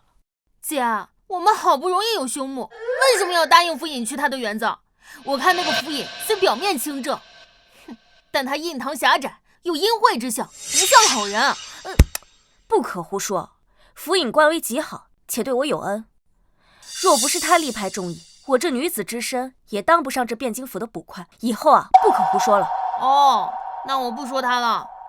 哎呀，累死了，我们赶紧回家吧。不过阿明，我竟没在尸检文书上看到晚霞怀孕了，还好你细心。不过这于成山也太坏了，自己的孩子都下手了。哎，姐，我骗他的，你还真信？不是，那你说晚霞对他一片真心也是？没错，他那个时候心态已经快崩了，我只能想办法添一把火了。还好他心已经乱了。其实我这番说辞漏洞很大，但凡是正常人都听得出来。嘿，臭小子，暗示谁呢？姐，我不是说你啊。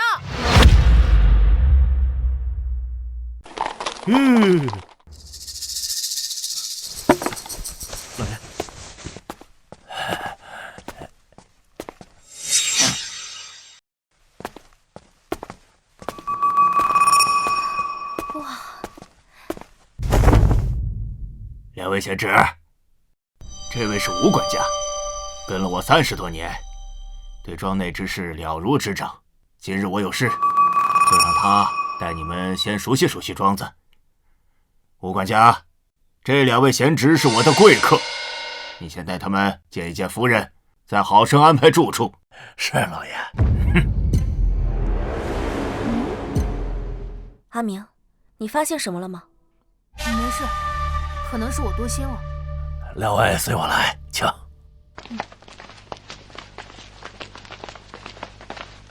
这庄子本是老爷的游玩之所，每月只有休沐时会来几次，日常都是柳夫人负责打理。这边，吴管家，您怎么了？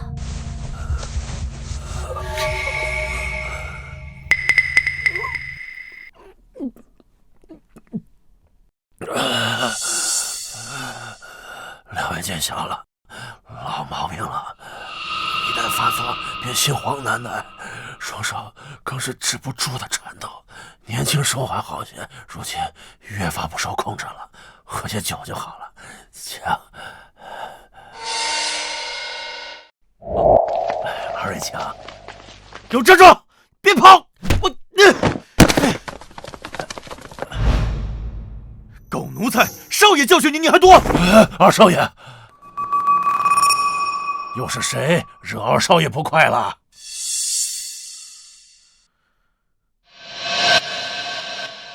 还不是这个狗奴才！算了，不说了。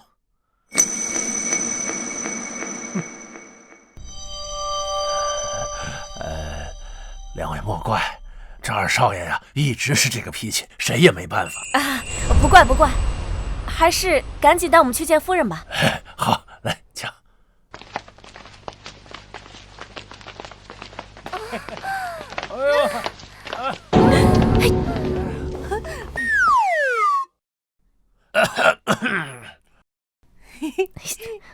夫人，我的客人来拜见您了。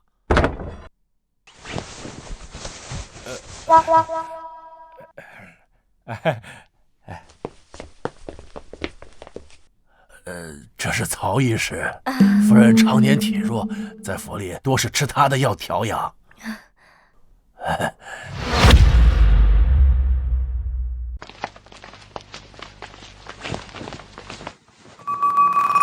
两位便是周侄女和周贤侄吧？夫君之前与我提过你们，对二位可是赞不绝口呢。夫人客气了，属下在汴京府任职，这些年承蒙府尹大人照顾。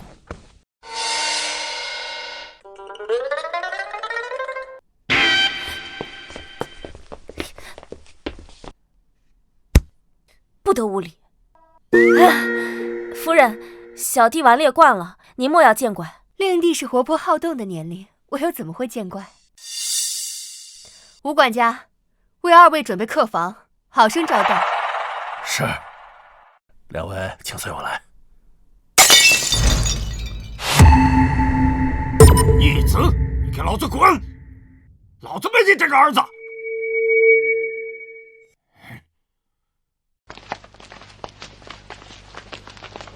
老爷，什么事儿把你气成这样？能有谁？就这个孽障，气死我了！哼！老爷，都是一家人，有啥话慢慢说啊。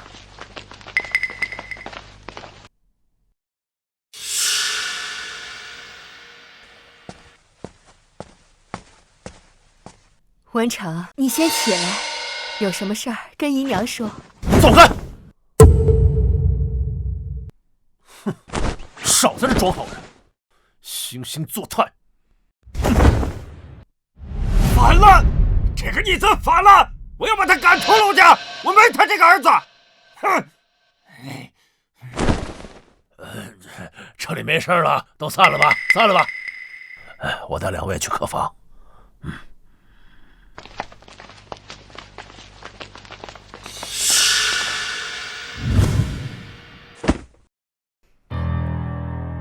阿明，我怎么感觉这趟不该了？我早就说了，不过来都来了，就只能先住几天，只能希望别出什么差池。唉，也只能如此了。周捕头，小郎君，你们在屋里吗？谁啊？是你？有什么事吗？周捕头，小郎君，大少爷想杀了夫人，求你们想想办法吧。什么？哦？你还知道什么？赶紧说出来！姐，别激动，请坐。哦。别紧张，慢慢说。哦，对了，你叫什么？秦柱，你们直接叫我名字就好。看来你也比我姐大不了几岁，我就叫你秦大哥好了。好。听秦大哥的口音，不像是汴京本地人。是，我祖籍均州，因5年前家乡闹灾，逃难至汴京，幸亏陆老爷收留，这才捡回了一条命来。哎，东扯西扯什么呢？还不快问关键的？哎，姐，你急啥？你不是一直说想当汴京第1神探？好好看，好好学。秦大哥，你刚才说大少爷想杀柳夫人，是发现了什么吗？以前大少爷和老爷在屋里争吵的时候，我无意中听到过几句。无意中？是有一次在屋后清扫的时候，二位大概不知道，现在的柳夫人虽名为夫人，实际上却是老爷的侧室，并非大少爷的亲生母亲。大少爷的亲生母亲是汴京霍氏，只不过早早病逝了，因此大少爷虽然是长子，一直不受老爷喜爱。而这些年大少爷科举也屡试不中，因此一直想要老爷手中印官的缺，而老爷只是4品，印官的位置只有1个。二夫人这些年也一直想为二公子讨要，没想到那一日大少爷和老爷吵得激烈，竟然说出那种话。爹，你难道真要把那印官之位交给那不成器的老二吗？知不知道这样会毁了陆家的？住口！不给他，难道要给你？你看看你，哪有一点兄长的样子？圣贤书都读到狗肚子里去了，科举屡试不中也就罢了，如今为了一个印官之位，出口就诋毁你的亲弟弟。我若真把这印官的机会给你，才会毁了陆家的未来。爹，我没有想到你竟然如此绝情。哼，但你别忘了，4品官员虽能见直系亲属为印官，但必须是个嫡子。如果我没记错的话，柳姨娘还是侧室吧？你个孽障！陆家的事儿还轮不到你来说三道四。柳姨娘，明天就把她扶上。好啊，我等着。那个女人整天和曹大夫厮混在一起，谁不知道怎么回事？老儿是不是你的种还两说呢？整个陆家就你被蒙在鼓里。渣！你非气死我不成？我打死你！你打死我管什么用啊？给你戴绿帽子的你不管。我告诉你，你要是敢把他扶正，休怪我不讲情面啊！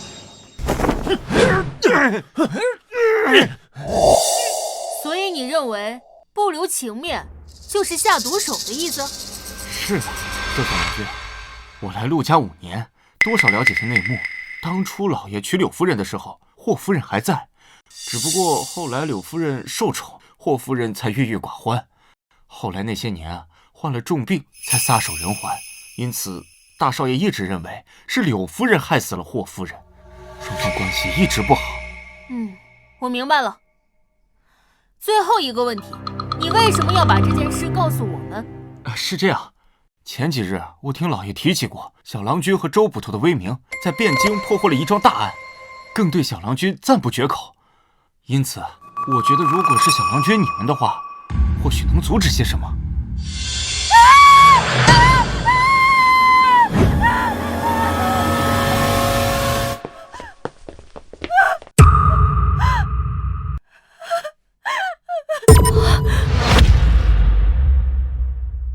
夫爷，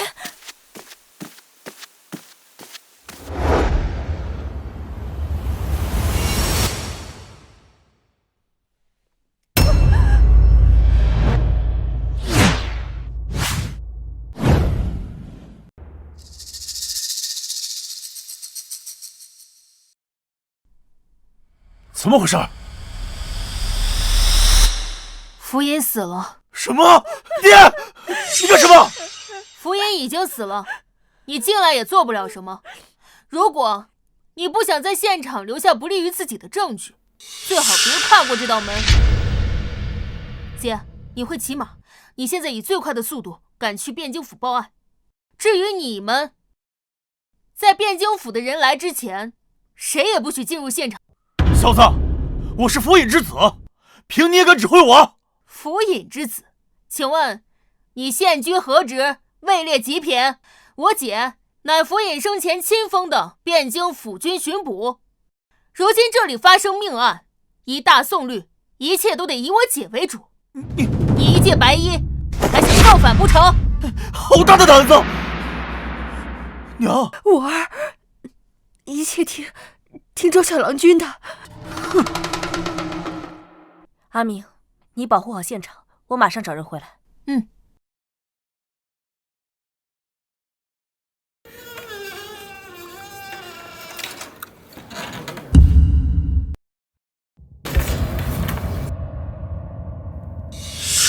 柳夫人，您是拿钥匙开的门，门之前是从里面反锁的。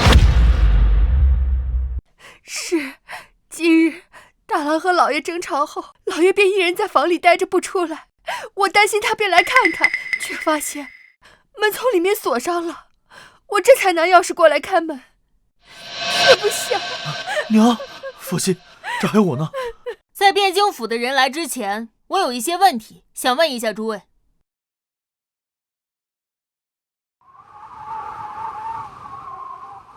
在哪儿？在哪儿？府尹大人在哪儿遇害的？周小郎君，夫人，两位郎君。李都头，府尹大人平日待你不薄，你可一定要查明真相啊！夫人放心，属下一定不会放过凶手。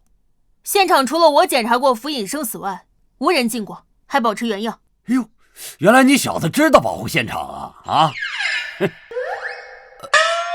我没说错什么呀。柳夫人，还劳烦你们在门口等着。娘，这里有李都头他们就够了。伤心过度对身体不好，您先回房休息吧。大郎，我们先回去吧。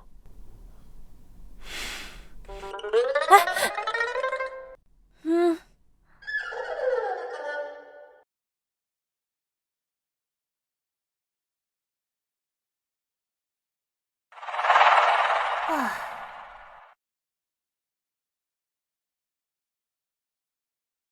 我初步勘察过了，房门从内反锁，是柳夫人拿钥匙开的门，而那里是房间内唯一一扇窗户，也是从内关死，这就很有意思了。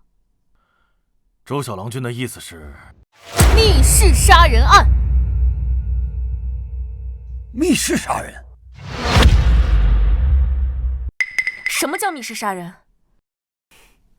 就是一间密闭的屋子内，只有死者一个人的案子。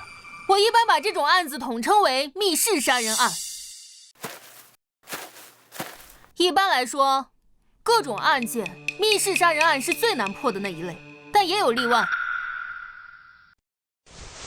府尹脖颈处有伤口，极细，交于后颈，是被人勒死的。凶器是一种极细的线。极细的线，那是什么？琴弦、风筝线、弓弦、千锤百炼的铁线，这些都有可能。府尹指尖里有血肉残留，与脖颈上不规则的小伤口对应，应该是他自己用手抠的。是府尹大人被人从后面勒住脖子，试图用手扯开那个线而留下的。看这种情况，府尹应该是坐在这里读书的时候，被人突然从背后勒住了脖子。府尹身体留有余温，说明死亡时间不会太久，可能不超过半个时辰。屋内范围不大，能藏人的地方几乎没有。府尹身后的书架无法藏人，凶手无论是从哪里出来，都无法躲过府尹的视线。又是熟人作案？大概率是的，而且不是简单的熟人作案，凶手就在庄园内。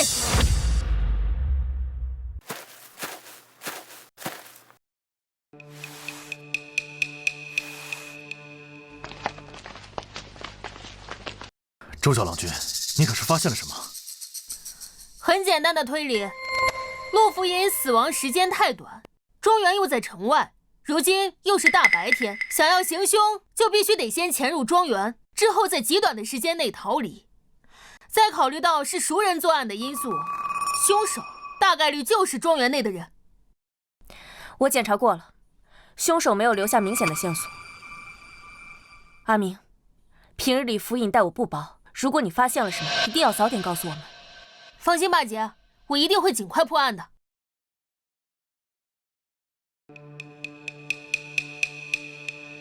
周小郎君，吕都头有话想说。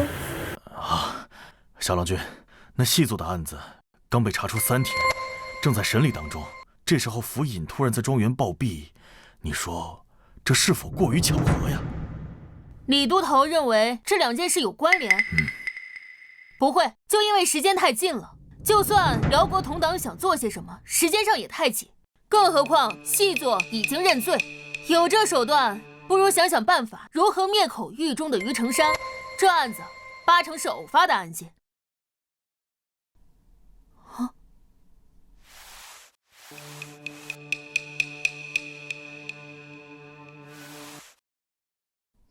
哎，上面有血，是凶手留下的。凶手是杀完人之后从窗子逃走了，可这窗子分明是从内部反锁的呀。原来如此，我明白了。阿明，你是发现什么了吗？哎，是我之前想的太多。哎呀，阿明，你要是发现什么，就赶紧告诉我们呀。我说，这案子其实很简单。刑部沈郎中到。哎，沈星，怎么又是他？哎，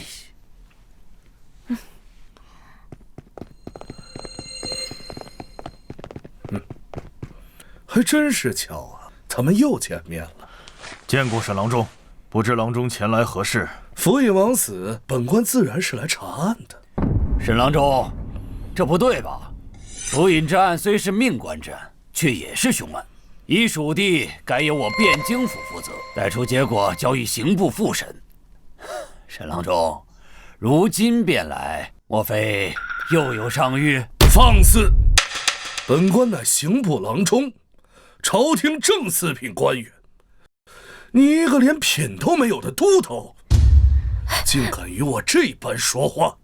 郎中此言差矣。雷都头虽只是汴京捕吏，但依宋律，汴京境内的命案都由他来负责。沈郎中虽位高，却无权过问此案。难不成沈郎中比宋律更大？在我们大宋境内，自然一切依宋律行事。但你说我无权过问此案，却也不见得。来呀，给这2位都头还有他们姐弟俩看看本官新的任命书。是。中书门下牒，奉敕调刑部4郎中沈星10月初7赴汴京府，任全知汴京府事。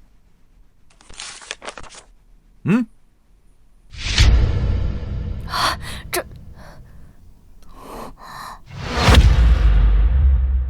如何？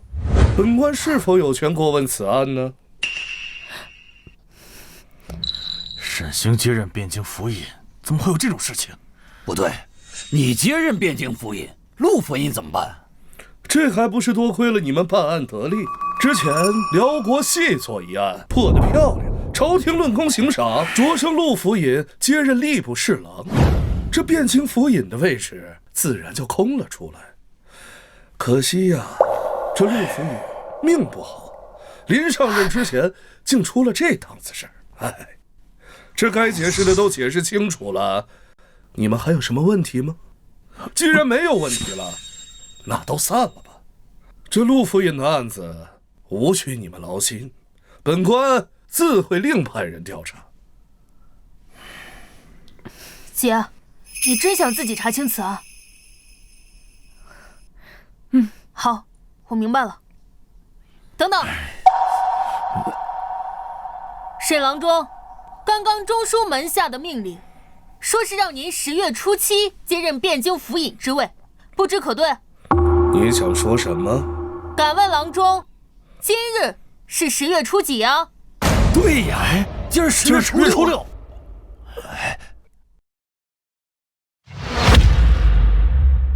今儿10月初6了。也就是说，按中书门下的命令，沈郎中明日才是汴京府尹。小子，你当真闹得如此难堪吗？可别忘了，你姐今后可还是在汴京任职。陆府尹与我有恩，今日遇害，若是抓不到真凶，我万难心安，还请郎中成全。好得很。你的意思是说，这个案子要由本官来查，便查不出真凶，无法给陆府尹一个公道吗？我不是这个意思。你最好不是。郎中，府尹遇害，我等府中老人皆悲痛万分，希望能早日查出真凶，以为府尹在天之灵，望郎中成全。成全。你们是铁了心的要跟本官作对，那本官就成全你。不是说本官明日才上任吗？好，那本官就给你们1天时间，本日内你们若破了此案便罢，若不然，明日本官就治你们一个办案不力之罪，都给我等着办！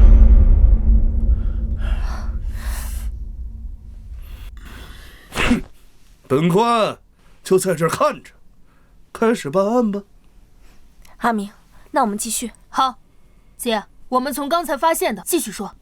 等等，沈郎中，你又有何事啊？本官明日才能到任汴京府，无权过问此案。那这小子是汴京府的人吗？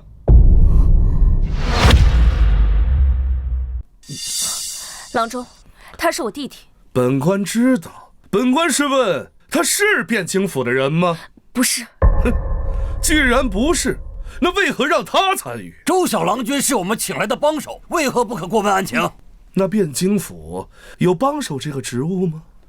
雷都头，现在离天黑也只剩下半天，你最好要抓紧些。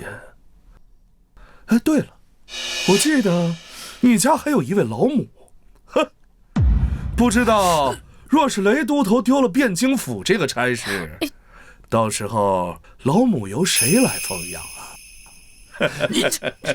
好，我不能帮他们破案，但我教我姐怎么破案总行吧？你教她？她一个女人怎么能学会破案？好，只要你不直接参与，随便你。姐，这次得靠你了。啊？我吗？这能行吗？姐，你要对自己有信心，难道你就不想亲手抓住杀害府尹的凶手吗？我一定要抓住他。这才是我姐。这个案子很简单，交给你，刚合适。可，你不是前不久才说过，密室杀人是最难的吗？但这个案件是密室案里最简单的一类，因为凶手的犯罪手法很简陋。沈郎中放心，不该说的我自然不会说。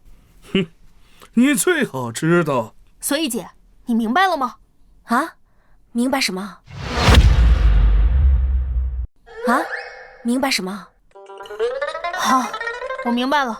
姐，我会从最基础的开始教你。这小子能行吗？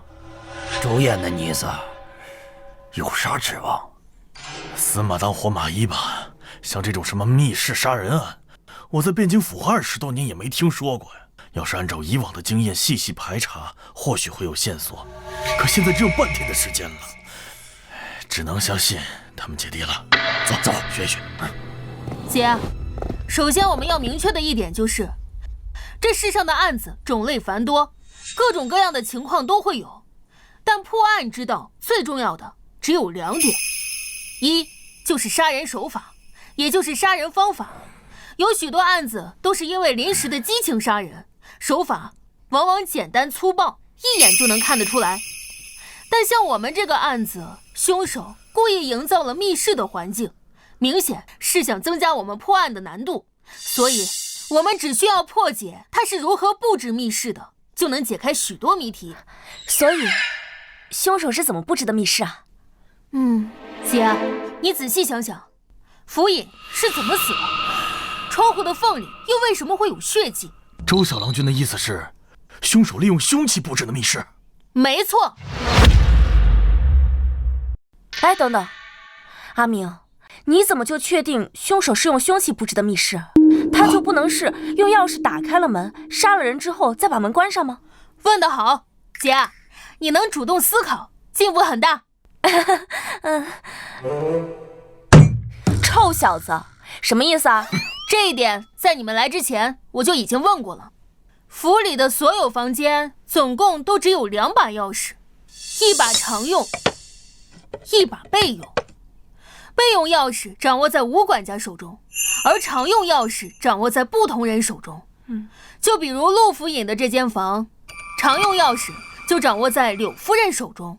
先假设柳夫人不是凶手，而常备钥匙又掌握在吴管家手中，所以凶手想用钥匙进门只有3种可能：第一，凶手就是吴管家；第二，凶手是从柳夫人或者吴管家手中偷走了钥匙，杀完人之后再神不知鬼不觉地物归原主；第三，凶手早就复制了一把这个房间的钥匙，只等有机会作案。小子，你不觉得你的话有点多了吗？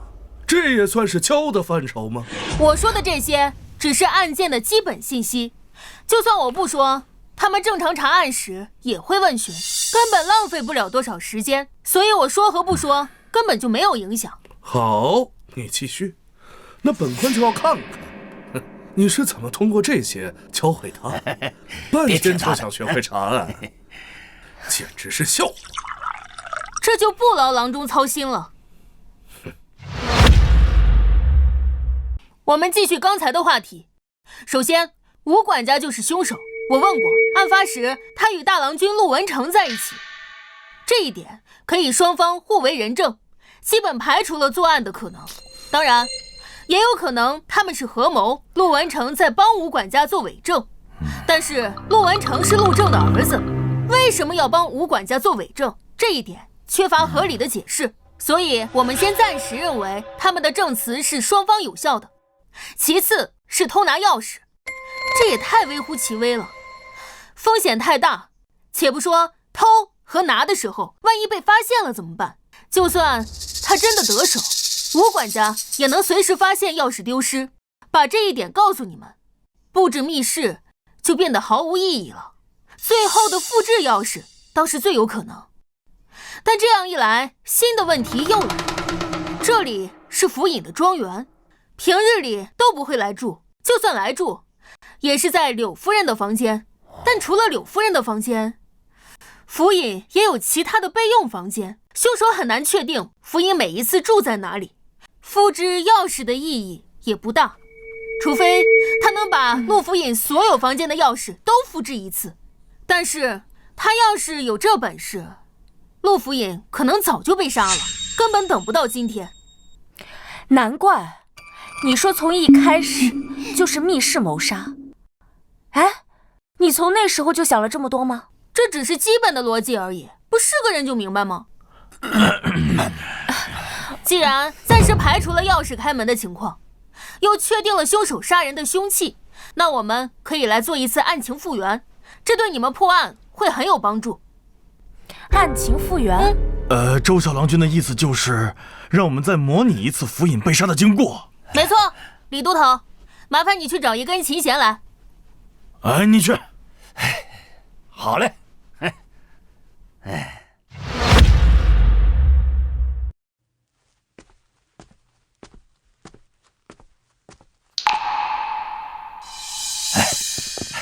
周小郎君，琴弦，给我解吧。哎，雷都头，你坐到府尹之前的位置上去。我？快去。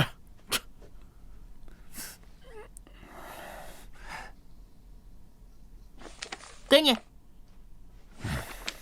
根据当时的情况来看，时间大概在府尹与大郎君吵架之后不久，正坐在这里看书，压制怒火。当时在屋里的是2个人，他与陆大郎君刚吵完架，正在气头上，而这个人却能留下，说明他与府尹的关系匪浅。而这种关系的人靠近你，你是根本就不会设防的。有道理。周燕，你什么时候跑到我背后的？就像现在的情况一样，都头在知道是案情复原的情况下，尚没有注意到我姐，更别提府尹了。那雷都头，你想象现在自己就是府尹，你会有什么反应？那还用想吗？我肯定使劲挣扎，完了身体往后顶，完了想办法扯断脖子上的琴弦啊！非常好，根据府尹的尸体来看，他也是这样想的。但琴弦这种东西太细太锋利，一旦割入脖子，就无法扯断。所以你接下来还会怎样？这样？没错，当发现无法扯断脖子内的琴弦时，府尹就一定会尝试着去抓到凶手胳膊或者身体。但以府尹现在坐着的姿势来看，就只能像雷都头一样抓到凶手的前臂。我明白了，府尹大人临死之前很有可能抓住了凶手的前臂。那现在只要找到手臂上有新伤的人，就知道凶手是谁了。愚蠢，愚蠢！本官实在是看不下去了。汴京府的都头，就只有这种水平吗？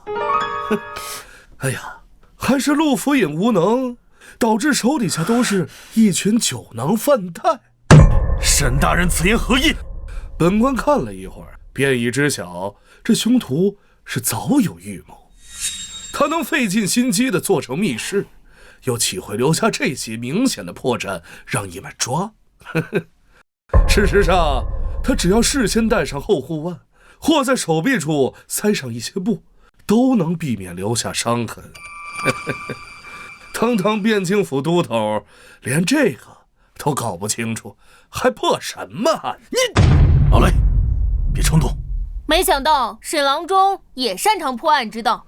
本官乃是刑部郎中，破案本就是分内之事，你不必拍我马屁。今日你们若是破不了案，本官上任后定会一个不留的逐出汴京府。本官手底下可不养闲人。那沈郎中是否知道凶手是以何种手法布置的密室啊？本官当然知道，只是为何要告诉你？正如沈郎中所讲，这是一场蓄谋已久的谋杀，凶手定会做好万全的准备。正常而言，锋利的琴弦会在他手上留下割裂的伤口。不过，既然能考虑到手臂，那也一定能考虑到手心，所以他大概率是戴了手套或者垫了棉布之类，手上也不会留下证据给我们。姐，你现在就是凶手，已经杀完了府尹，接下来就是逃跑，并将这里布置成了密室。你拿着琴弦到那边去。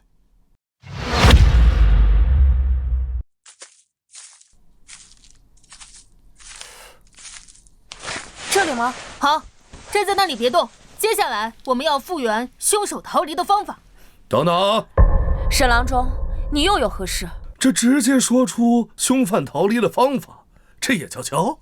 那你想如何？无论是凶犯逃离，还是制作密室的方法，你在以后都不能指点他。好。阿明，没事的姐，我相信你。到了这一步，我解不解释已经没有区别了。你仔细观察，其实答案就在你手中。线索就在我手中。提醒你们一句，离天黑剩下不了几个时辰了。线索就在我手里。府尹是被细线割破了喉咙，那线上一定会有血迹。哦，我明白了。哎，小燕，你明白什么了？都头，我们已经知道府尹是被细线勒死的，凶手杀了人之后，从这个唯一的窗户逃跑出去。可当我们发现时，窗户却是从内部锁死的。那你们有没有想过，为什么窗户缝隙会有血？就算凶器上沾了血，他可以擦掉或者收起来，从窗户逃跑时根本就不会沾上血。对呀，为什么？真实的情况就只有一种，那就是他不得不沾上血。不得不沾上血迹？你的意思是？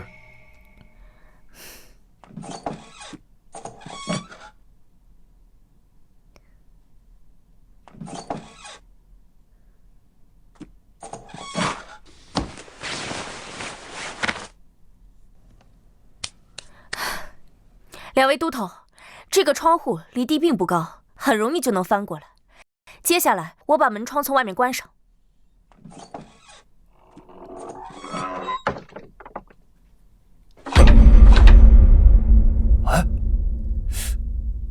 哎，竟然如此简单！这还真被他们解开了。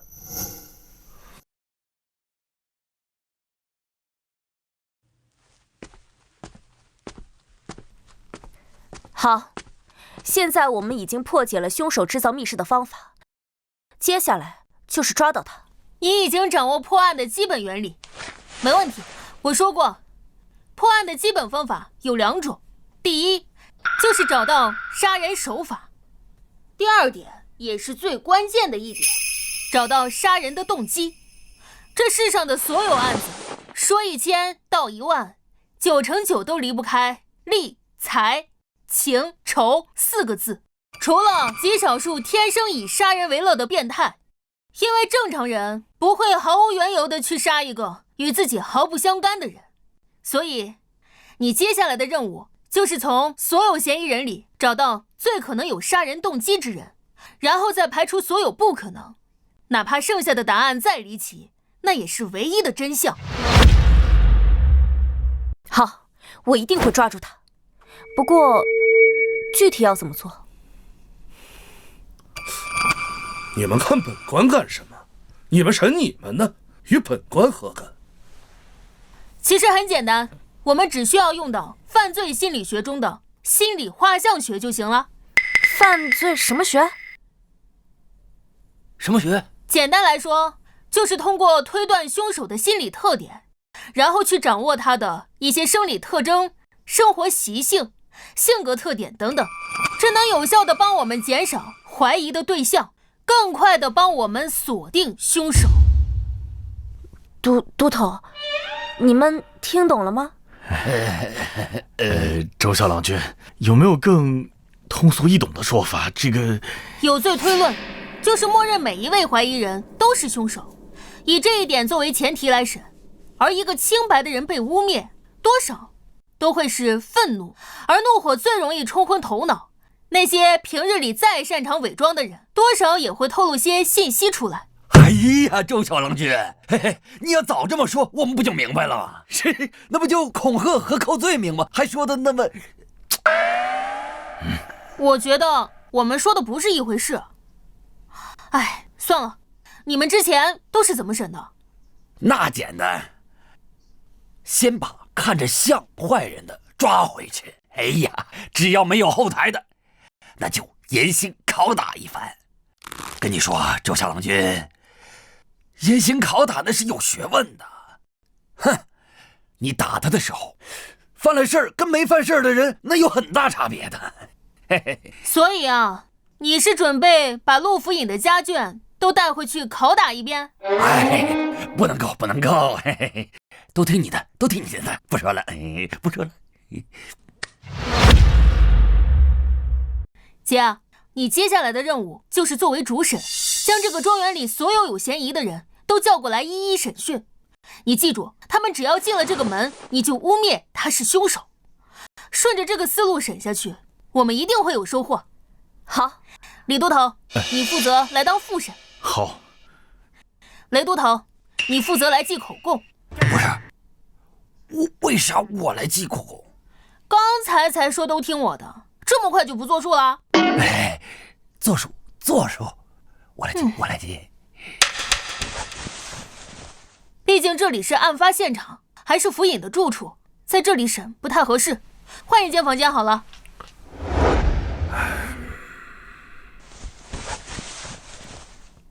周神甫，开始审吧，你们的时间可不多了。这就不劳郎中费心了。见过沈郎中。都头唤妾身前来，可是有什么线索？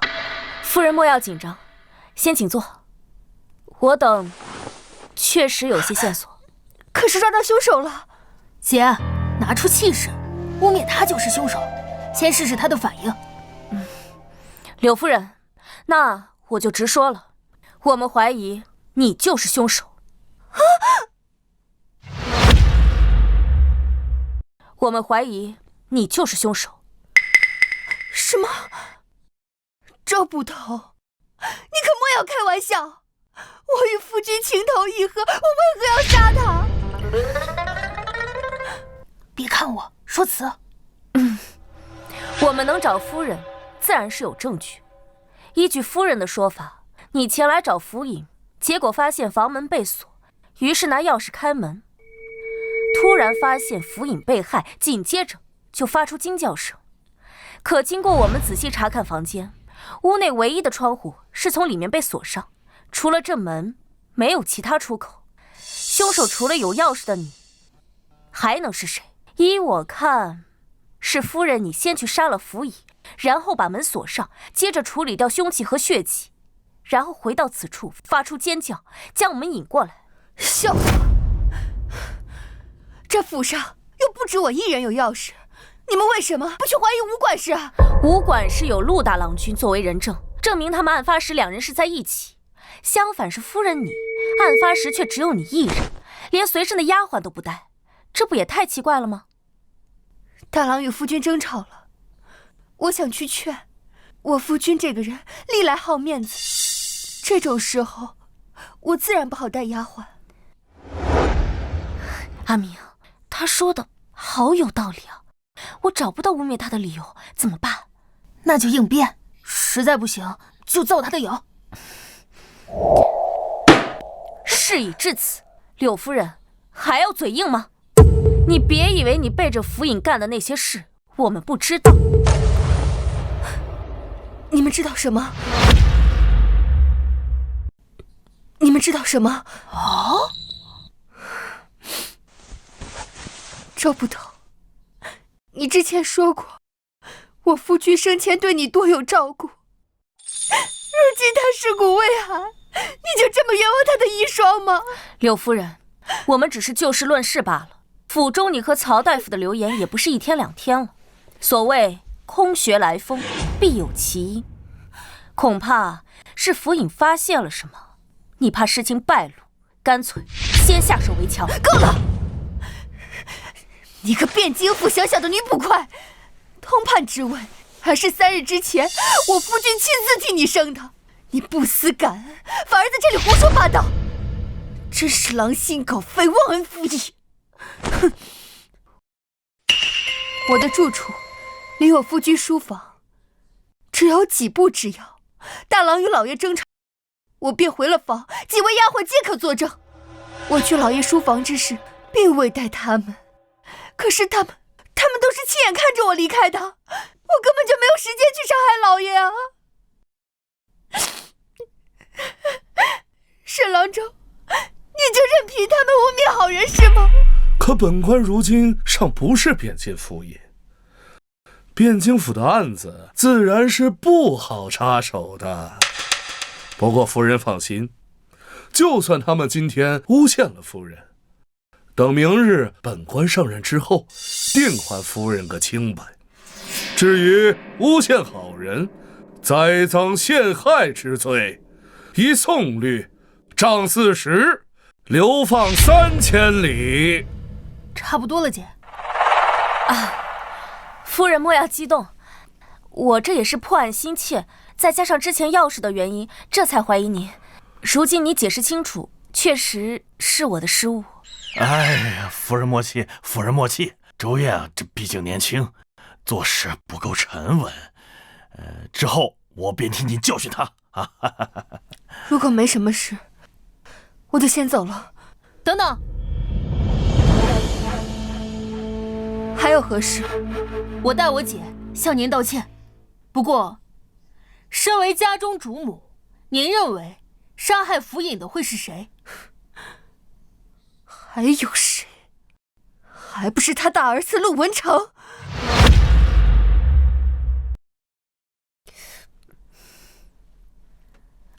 夫人为什么这么说？这还用问吗？府里人都知道，老爷并不喜欢他，也怪他自己不争气，读书这么多年，别说是进士，就连个举子都没考上。要知道，老爷可是当年的榜眼，被誉为文曲星下凡，能看上他就怪了。就算是这样，也不能说府尹就是陆大郎杀的吧？既然话说到这儿，我也就明说了，这大郎科举无望，时常惦记老爷手中的印官名额。这按照大宋律法，像老爷这种4品官，可以服印直系一个9品官缺。我因是妾室，虽得老爷宠爱，但始终失了名分。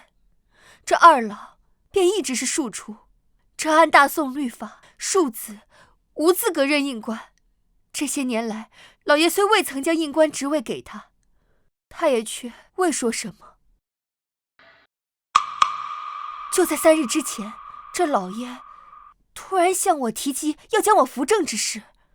这些年来，我虽与老爷十分恩爱，时常也向老爷提及这扶正之事，可老爷业务繁忙，便一直拖着。这次他主动向我提及，我自然是欣喜，也没有多想。如今细细想来，一定是陆文成，一定是陆文成，怕我一旦扶正，这2老变成了嫡子，会对他造成伤害。这归根结底是我害了老爷。夫人请放心，若真是陆大郎所为，我等必会将他绳之以法。还请夫人先回去休息。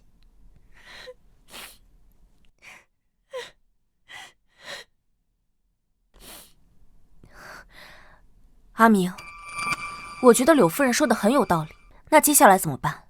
要不直接审问陆大郎？你还真是相信了他的鬼话呀！哼，这女人啊，就是头发长，见识短。郎中此言何意啊？柳夫人话中有理有据，亦给出了陆大郎可能行凶的缘由。郎中为何不信呢？我为何要告诉你们这群蠢货？哼，你们自己慢慢想去吧。我知道你要说什么。小子，你知道什么吗？我若说对了，不算帮他们破案吗？你若猜对了，那本官自然网开一面；你若猜错了，我从现在开始，本官今天不许你再说任何一句话。那干脆阿明就不要再说话好了，到时候阿明不论说什么，你都说没猜对，那我们岂不是稳输？哼，那本官岂会做出那无赖之事？若是不敢，那就早早认输。本官没时间哄小孩玩。好，我接了。我若说对了，沈郎中得允许我在接下来破案的时候有一次畅所欲言的机会，如何？好，本官便与你赌。柳夫人刚才之言虽然自洽，却有3个疑点。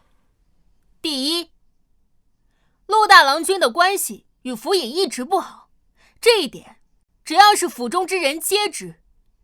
还有，他说他与府尹十分恩爱，这一点却不见得。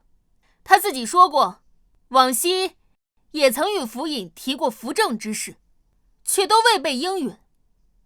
他说是因为府尹公务繁忙，但是想，若2人真的恩爱，再加上府尹常年无正妻的情况下，想将柳夫人扶正不过是一句话的事，拖到现在，只能说他并没有像柳夫人说的那样恩爱。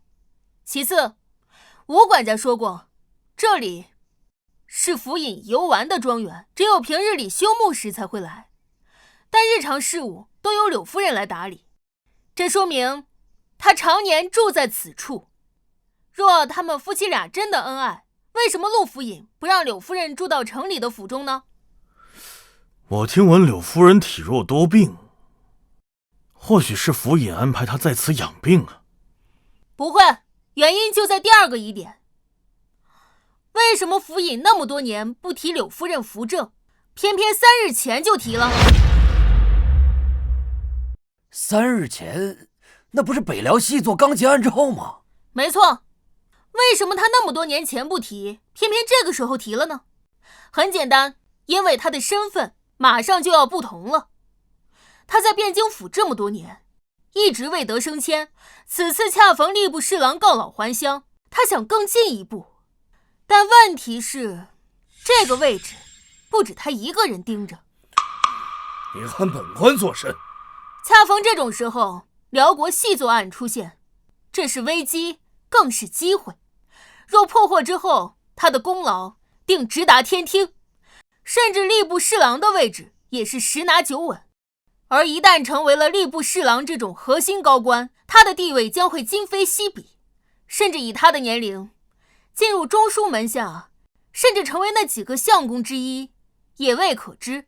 但这种时候，正式之位若持续空悬，就会成为一种隐患。毕竟身居高位，政事未决，许多世家大族定会闻风而动，其中利益太多，像府尹这种官场老手定自然明白，更不想沾染。甚至时间长了，许多官家为了表现体贴，来个赐婚什么的都说不准。对府尹来说，与其留着这个隐患，不如将自己知根知底的柳夫人扶正。这么说来，府尹将柳夫人扶正，完全是为了自己的仕途？8成是的。第3点，也是最重要的一点，杀人除了要考虑动机之外，还要考虑收益。站在陆大郎君的角度来看，一个阴官的名额，真的比一个即将晋升吏部侍郎的亲爹重要？怎么看都不如府尹活着给他的利益大。因此，只要陆大郎君还算正常，就不可能以这种理由杀人。沈郎中，不知我说的对或不对？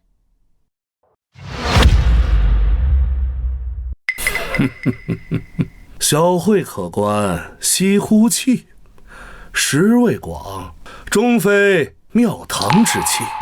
治术尚可，然用之不以正道，士卒为身之累耳。恕此无礼！好一个身之累！那本官今天就要看看谁会成为谁的累。那沈郎中拭目以待。阿明，你刚才跟他说的话是什么意思啊？没事，他骂我小聪明难成大事，我骂他有点脑子，全用歪门邪道，早晚害人害己。不用管他，我们继续传陆二郎便可。去传陆二郎君。你们到底有没有查出什么东西来啊？这眼看天都快黑了，你们能不能行啊？到底是不是我爹的下属？亏他当时还夸你们呢。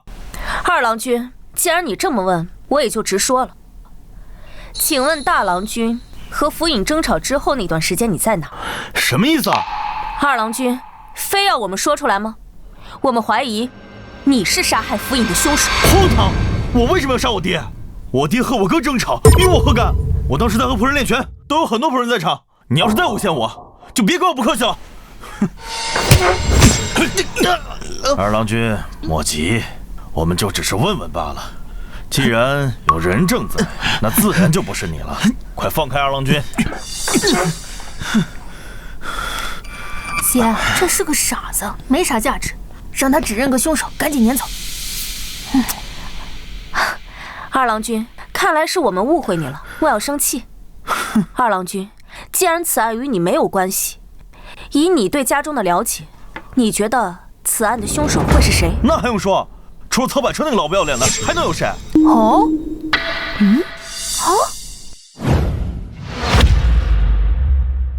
为何是他？据我了解，他乃是一介名医，你娘身体病弱，常年需要靠他的药调理。狗屁的名医，他就是个图谋不轨的阴贼。总之，他就不是好人。我爹一定是他杀的，你快把他抓起来，严刑拷打。好，我知道了，多谢二郎君提供的线索，先请回吧。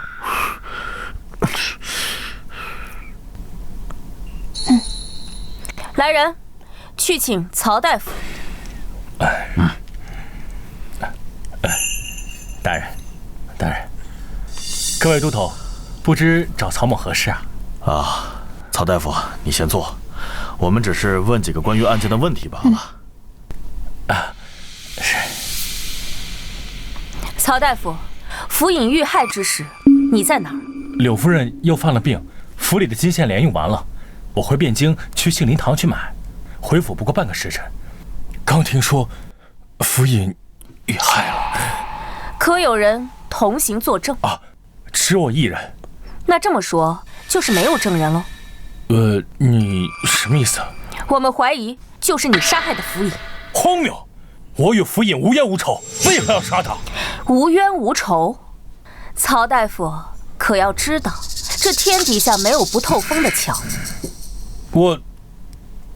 我听不懂你在说什么。柳夫人已经承认你和他的关系了，你还想嘴硬到底吗？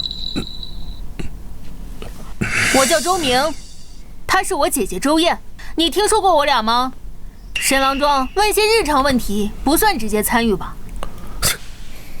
你问都问了，还问我，何用呢？这2日，听闻你破了一桩大案，府尹赞不绝口啊。那你猜，府尹请我和我姐来，是为了做什么？果然是来查我的。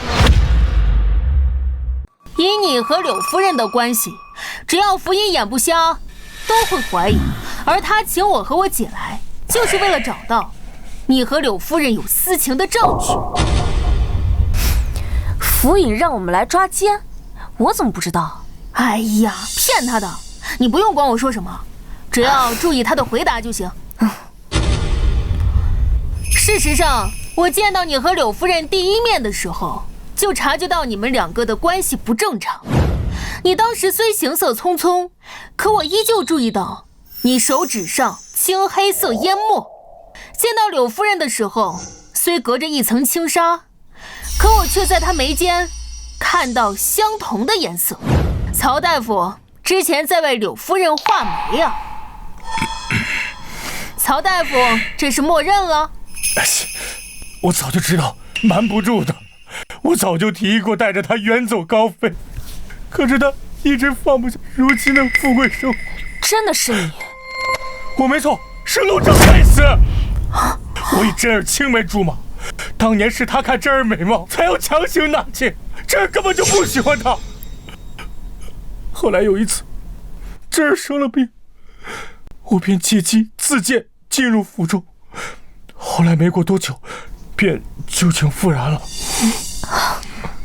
所以你是和柳夫人察觉到我们来的目的后，想着先下手为强，杀掉了府尹。刚好陆大郎又和府尹吵完了一架，还能栽赃嫁祸给他，然后陆大郎就会因为弑父入狱，府尹的一切遗产都会被柳夫人和陆二郎继承，你也可以和柳夫人双宿双飞，对吗？不对，这件事与真儿无关，是我见到你们来后，怕私情暴露，杀了府尹。自始至终，真儿都不知情，他是无辜的。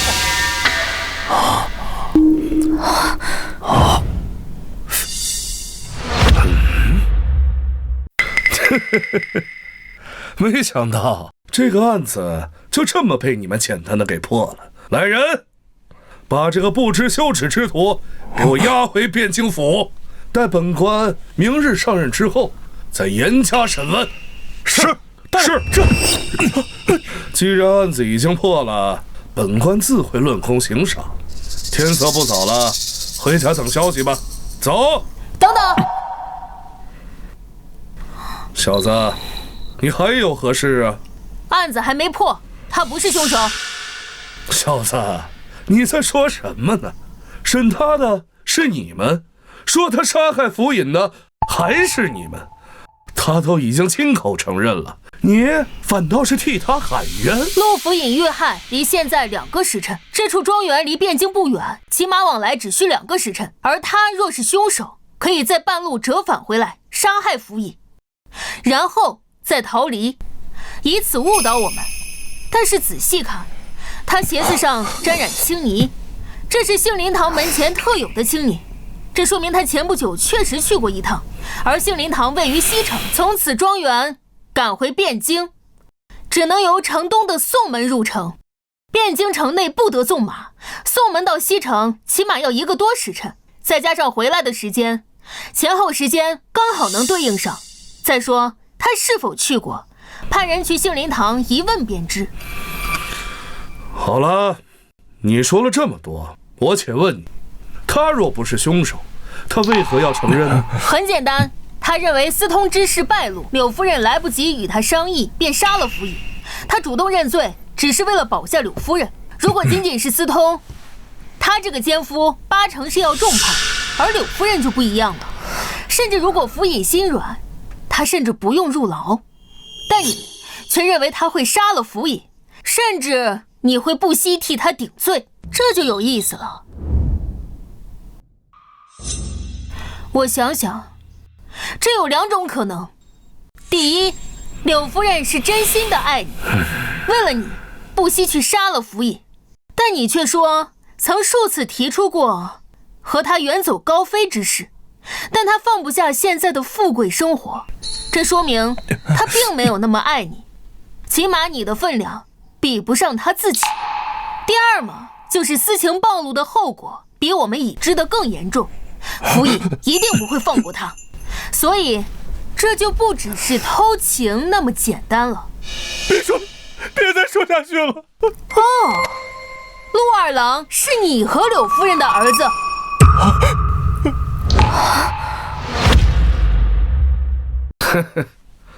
人都言陆府尹为官7年，宽宏大度，如今看果然不虚，大度到替人养了18年儿子都不自知。我只是在帮我解查府尹被杀一事，可对你和柳夫人一事没多大的兴趣。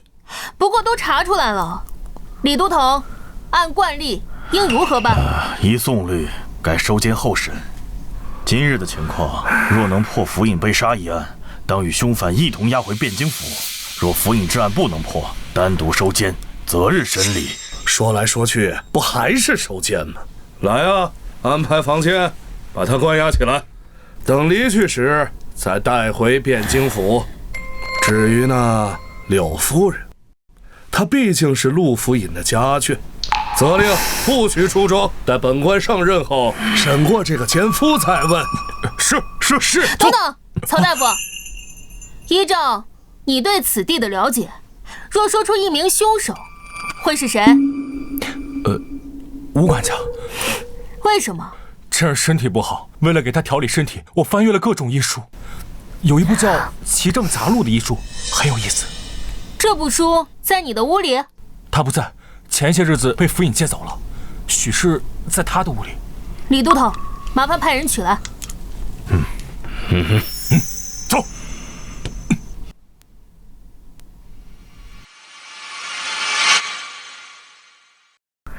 督导，医书。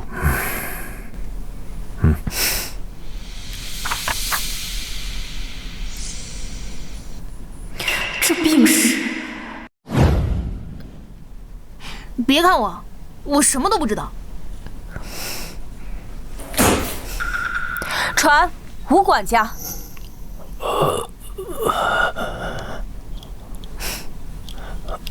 吴管家，曹大夫刚刚指认是你杀害了府尹，对此如何辩解？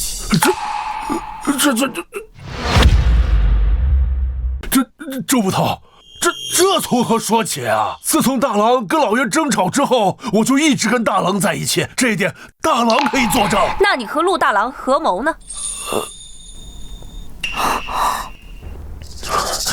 周捕头说笑了，这大郎跟老爷那可是亲父子。俗话说，父子哪有隔夜仇啊？大郎就算心有不满，那也不会跟我一起合谋杀害老爷呀。这太荒唐了！这一点都不荒唐。柳夫人之前说了，这府尹这些年与陆大郎君一直关系不好。这陆大郎君一直想要府尹手中的阴官名额，这府尹一直不给。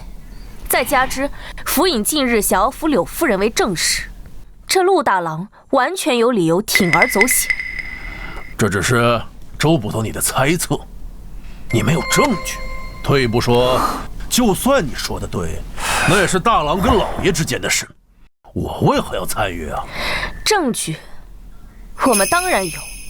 府尹被杀的那个房间，房门皆闭，可是整个庄子只有你和柳夫人有那房子的钥匙。柳夫人身边有丫鬟加以证明，已排除嫌疑。试问，除了你，还有谁可以杀了府尹之后再将房门关闭？至于为何要和陆大郎合谋，这就更简单了。我听闻当年你是随大夫人陪嫁而来，这些年一直不受府尹重视，心生怨念也很正常。再加之你与陆大郎君这些年一直很亲近，只要给你些承诺，事后再答应做些伪证，未尝不可铤而走险呢。既然周捕头如此笃定，那老儿也无话可说。但老儿还是那句话，说我杀了老爷，证据呢？姐，他审不出什么线索了，换下一个。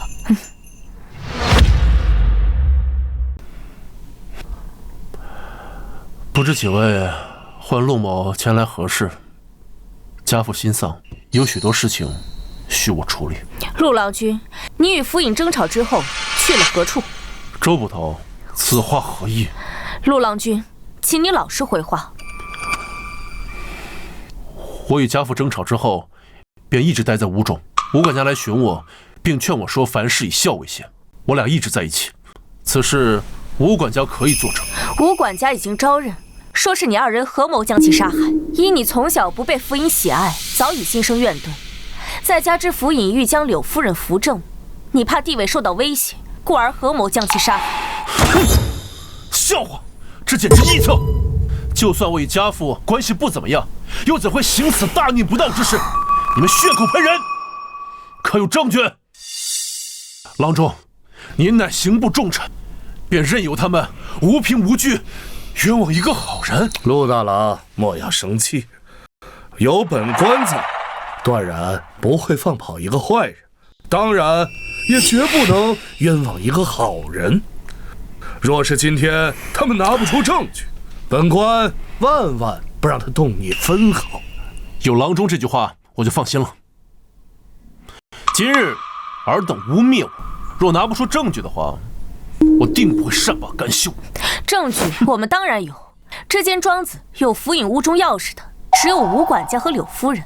柳夫人已摆脱嫌疑，那除了吴管家还能有谁？既然是吴管家，你又帮其做伪证，那不是合谋又是什么？荒谬，荒谬至极！就凭这种臆断，便要定罪？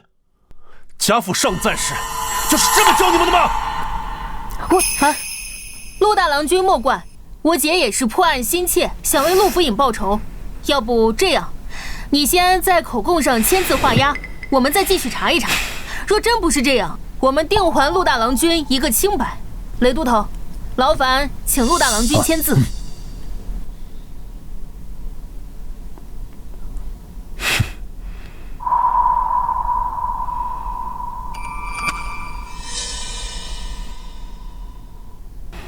你们最好能查出真相。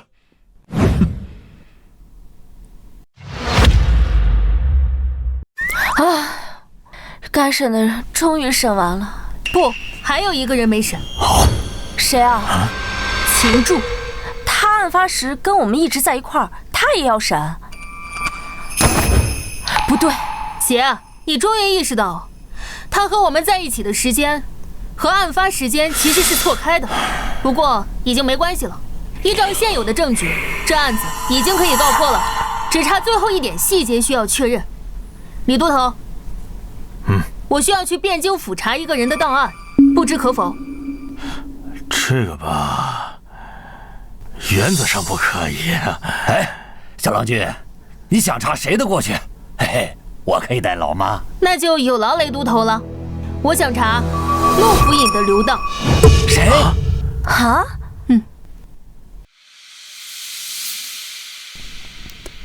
哎呀，周小郎君，果然如你所料，20多年前确有其事。好，现在线索齐了，姐，召集所有人，可以宣告破案了。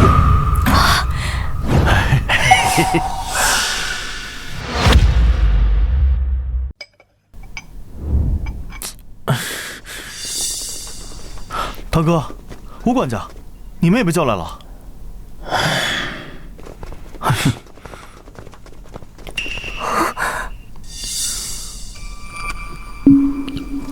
曹大夫，是怎么回事？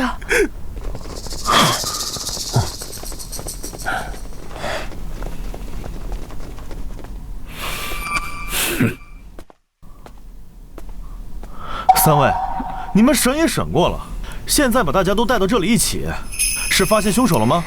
是的，我们已经确认了凶手，并且凶手就在这儿。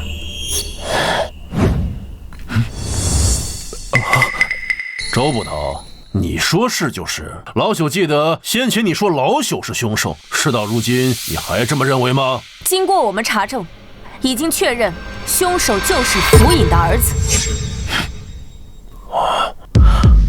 你们都看着我干什么？难道你们怀疑我是凶手？你的确不是凶手。我刚才说凶手是府尹的儿子，而你并非府尹亲生。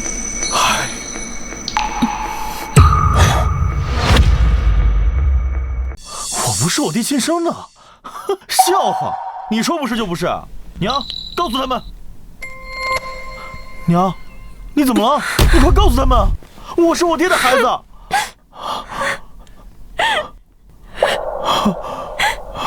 是谁？告诉我那个人是谁！果然是你，我就知道是你！你这个禽兽，我杀你！陆二郎，莫要浪费大家的时间。你的家事以后有的是时间处理。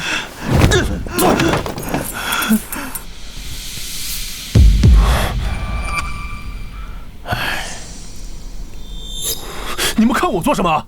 难道是我杀了我爹？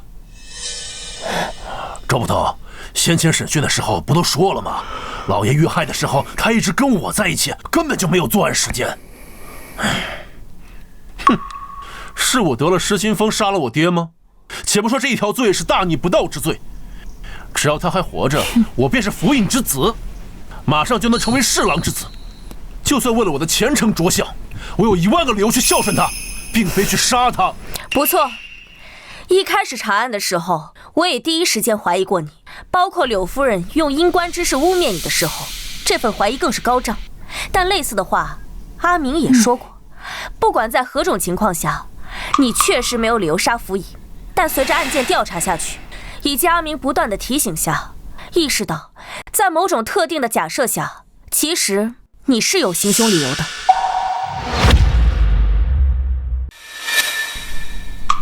这部《奇正杂录》是在府尹的房间里发现的，里面记载了一些罕见的疑难杂症。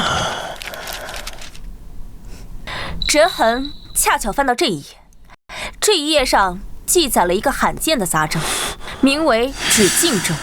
这种病不致命，年轻时不显现，只在愤怒时或年老后才会显示出来。发作时会心慌难耐，双手会不受控制的轻颤，喝酒便可缓解。吴管家，我没记错的话，我们刚来的时候，你好像有过类似的情况吧？两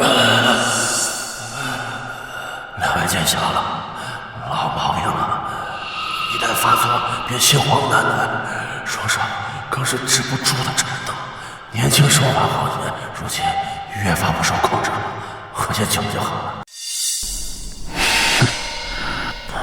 周捕头好记性。这份口供上是陆大郎今日的签字，诸位请看。这上面的字迹歪歪扭扭，看着别扭，不像大郎的字迹。李都头，柳夫人说的没错，李都头手上这张纸上是陆大郎正常书写时的字迹，陆大郎虽屡试不中，但平日里府尹还是对他严格要求，所以陆大郎的字写得还不错。但今天这份口供上的签字，是我们亲眼看着他所写，那为什么会这样？他的手在抖。没错，当时我们污蔑他是凶手，他正处于气愤之中，所以签字的手无法控制地开始轻颤。其政杂录中记载，只敬正，父传子，代代相传，无药可医。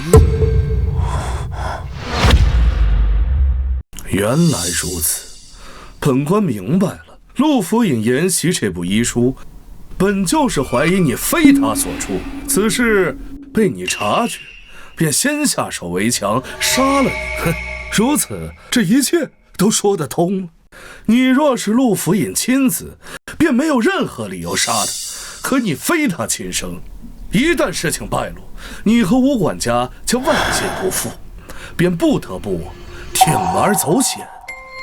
只是可惜了陆府尹，原以为是家门不幸，只有庶子非他所出，结果没想到，就连嫡子亦是他人的种。真是可惜可叹呐！你说的没错，我的确并非我爹亲生儿子，这一点我早已经意识到了。爹最近一直在怀疑我的身世，我也想过铤而走险，可我没来得及动手的时候，我爹已经死了。你的意思是，陆府尹不是你杀的？事情已经到了这个地步，你这个狼心狗肺之徒还在这里狡辩！来人，押回汴京府，大刑伺候。本官倒要看看你的嘴有多硬。是。郎中且慢。哦，他不是凶手。周捕头，这是何意啊？还是我来说吧。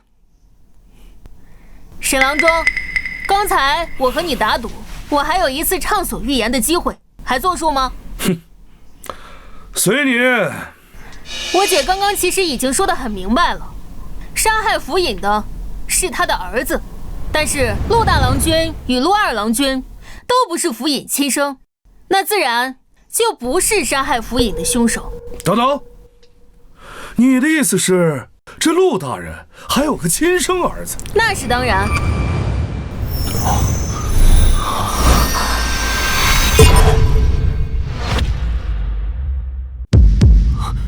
钱柱是府尹的亲生儿子，这怎么可能？没什么不可能的，你来说还是我替你说？周小郎君莫说笑了，我这下等人怎么可能是府尹的儿子？我记得你是均州人对吧？啊，那又如何？莫非就是因为是均州人就杀了府尹？天下哪有这样的道理啊？你说的没错，但是这天下绝大多数杀人案都总有一个理由吧？就比如陆府尹也是均州人。那可真是巧了，或许陆府尹是看在我是同乡的份上，才收留落难的我吧。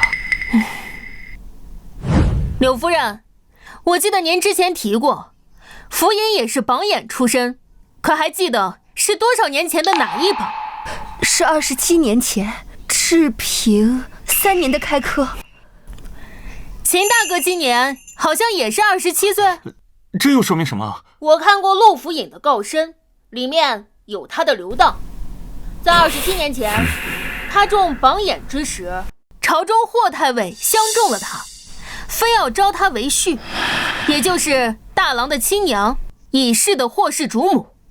这本是一段佳话，可就在第2年，有一个叫秦玉珍的女子，一路从均州乞讨到汴京，敲响了汴京府的鸣冤鼓，状告当科榜眼。这案子在当年并没有引起轰动，因为他根本就没有告起来。汴京府接了状子，不过3天，秦玉珍便自己撤诉。中间发生了什么，时过境迁，我也不知道。但根据当年只言片语的口供中，秦玉珍在均州还有一位孩子。哎，这可真巧，算算年龄，这位孩子与秦大哥同岁啊！故事编得可真好啊！可天下那么多同龄人，凭什么认为我是秦玉珍和陆正的孩子？奇怪，秦大哥怎么知道这孩子是秦玉珍和陆正的呢？在刚才的故事里，我只说过秦玉珍状告陆榜眼，却未提过他俩曾是夫妻。算了，现在也可以让你死心了。不得不说，秦大哥你真是位孝子。雷都头，东西呢？这儿呢。你在哪儿找到的？还给我！你屋里找到的。不得不说啊，你藏的还真隐秘。要不是我，换成其他人还真不好找。庶子！放开！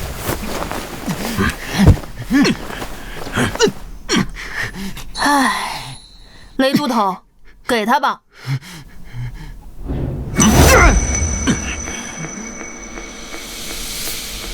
现在可以说了吧？日夜之子，没什么好说的。你说的没错，是我杀了陆正。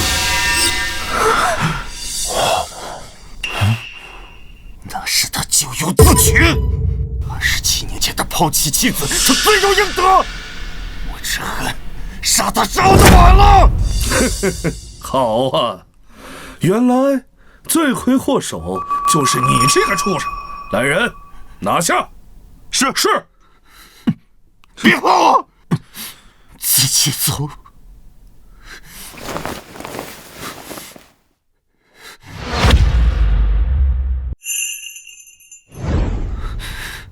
周小郎君，我想知道你是从什么时候开始怀疑我的？你来找我们的时候，你当时不该来找我们，表演得太可疑，画蛇添足。押走。精彩，真是精彩！不愧是帮陆府爷破了细作案的神童，连本官都不由叹服。不过你们这么辛苦的破案，最后这功劳还是便宜了本官。哎呀，真是惭愧呀！这样，本官惜才，再给你们一个机会。现在跪下，对本官宣誓效忠，今后尽心尽力地为本官做事。本官上任后，非但不会针对一切，还会给他升官重用，如何呀？你无耻！圣旨到！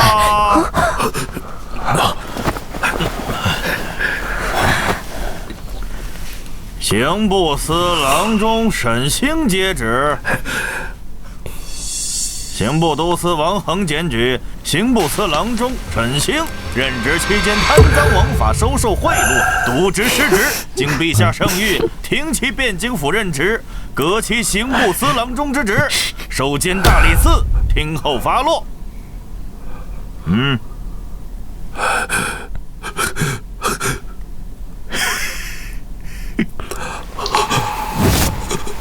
周燕、周明、李文广、雷云可在？在。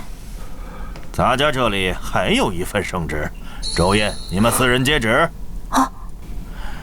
陛下圣谕，汴京府尹陆正秉公、周燕、周明、李文广、雷云侦破北辽细作一案有功，特加封周燕为汴京府正7品司路参军。李文广加封为汴京府正8品左右军巡总使，雷云封为正8品提刑，赐周明大宋神探金牌，钦此。谢长官洪恩。看，这就是守护家人的感觉吗？这个时代其实也挺不错的。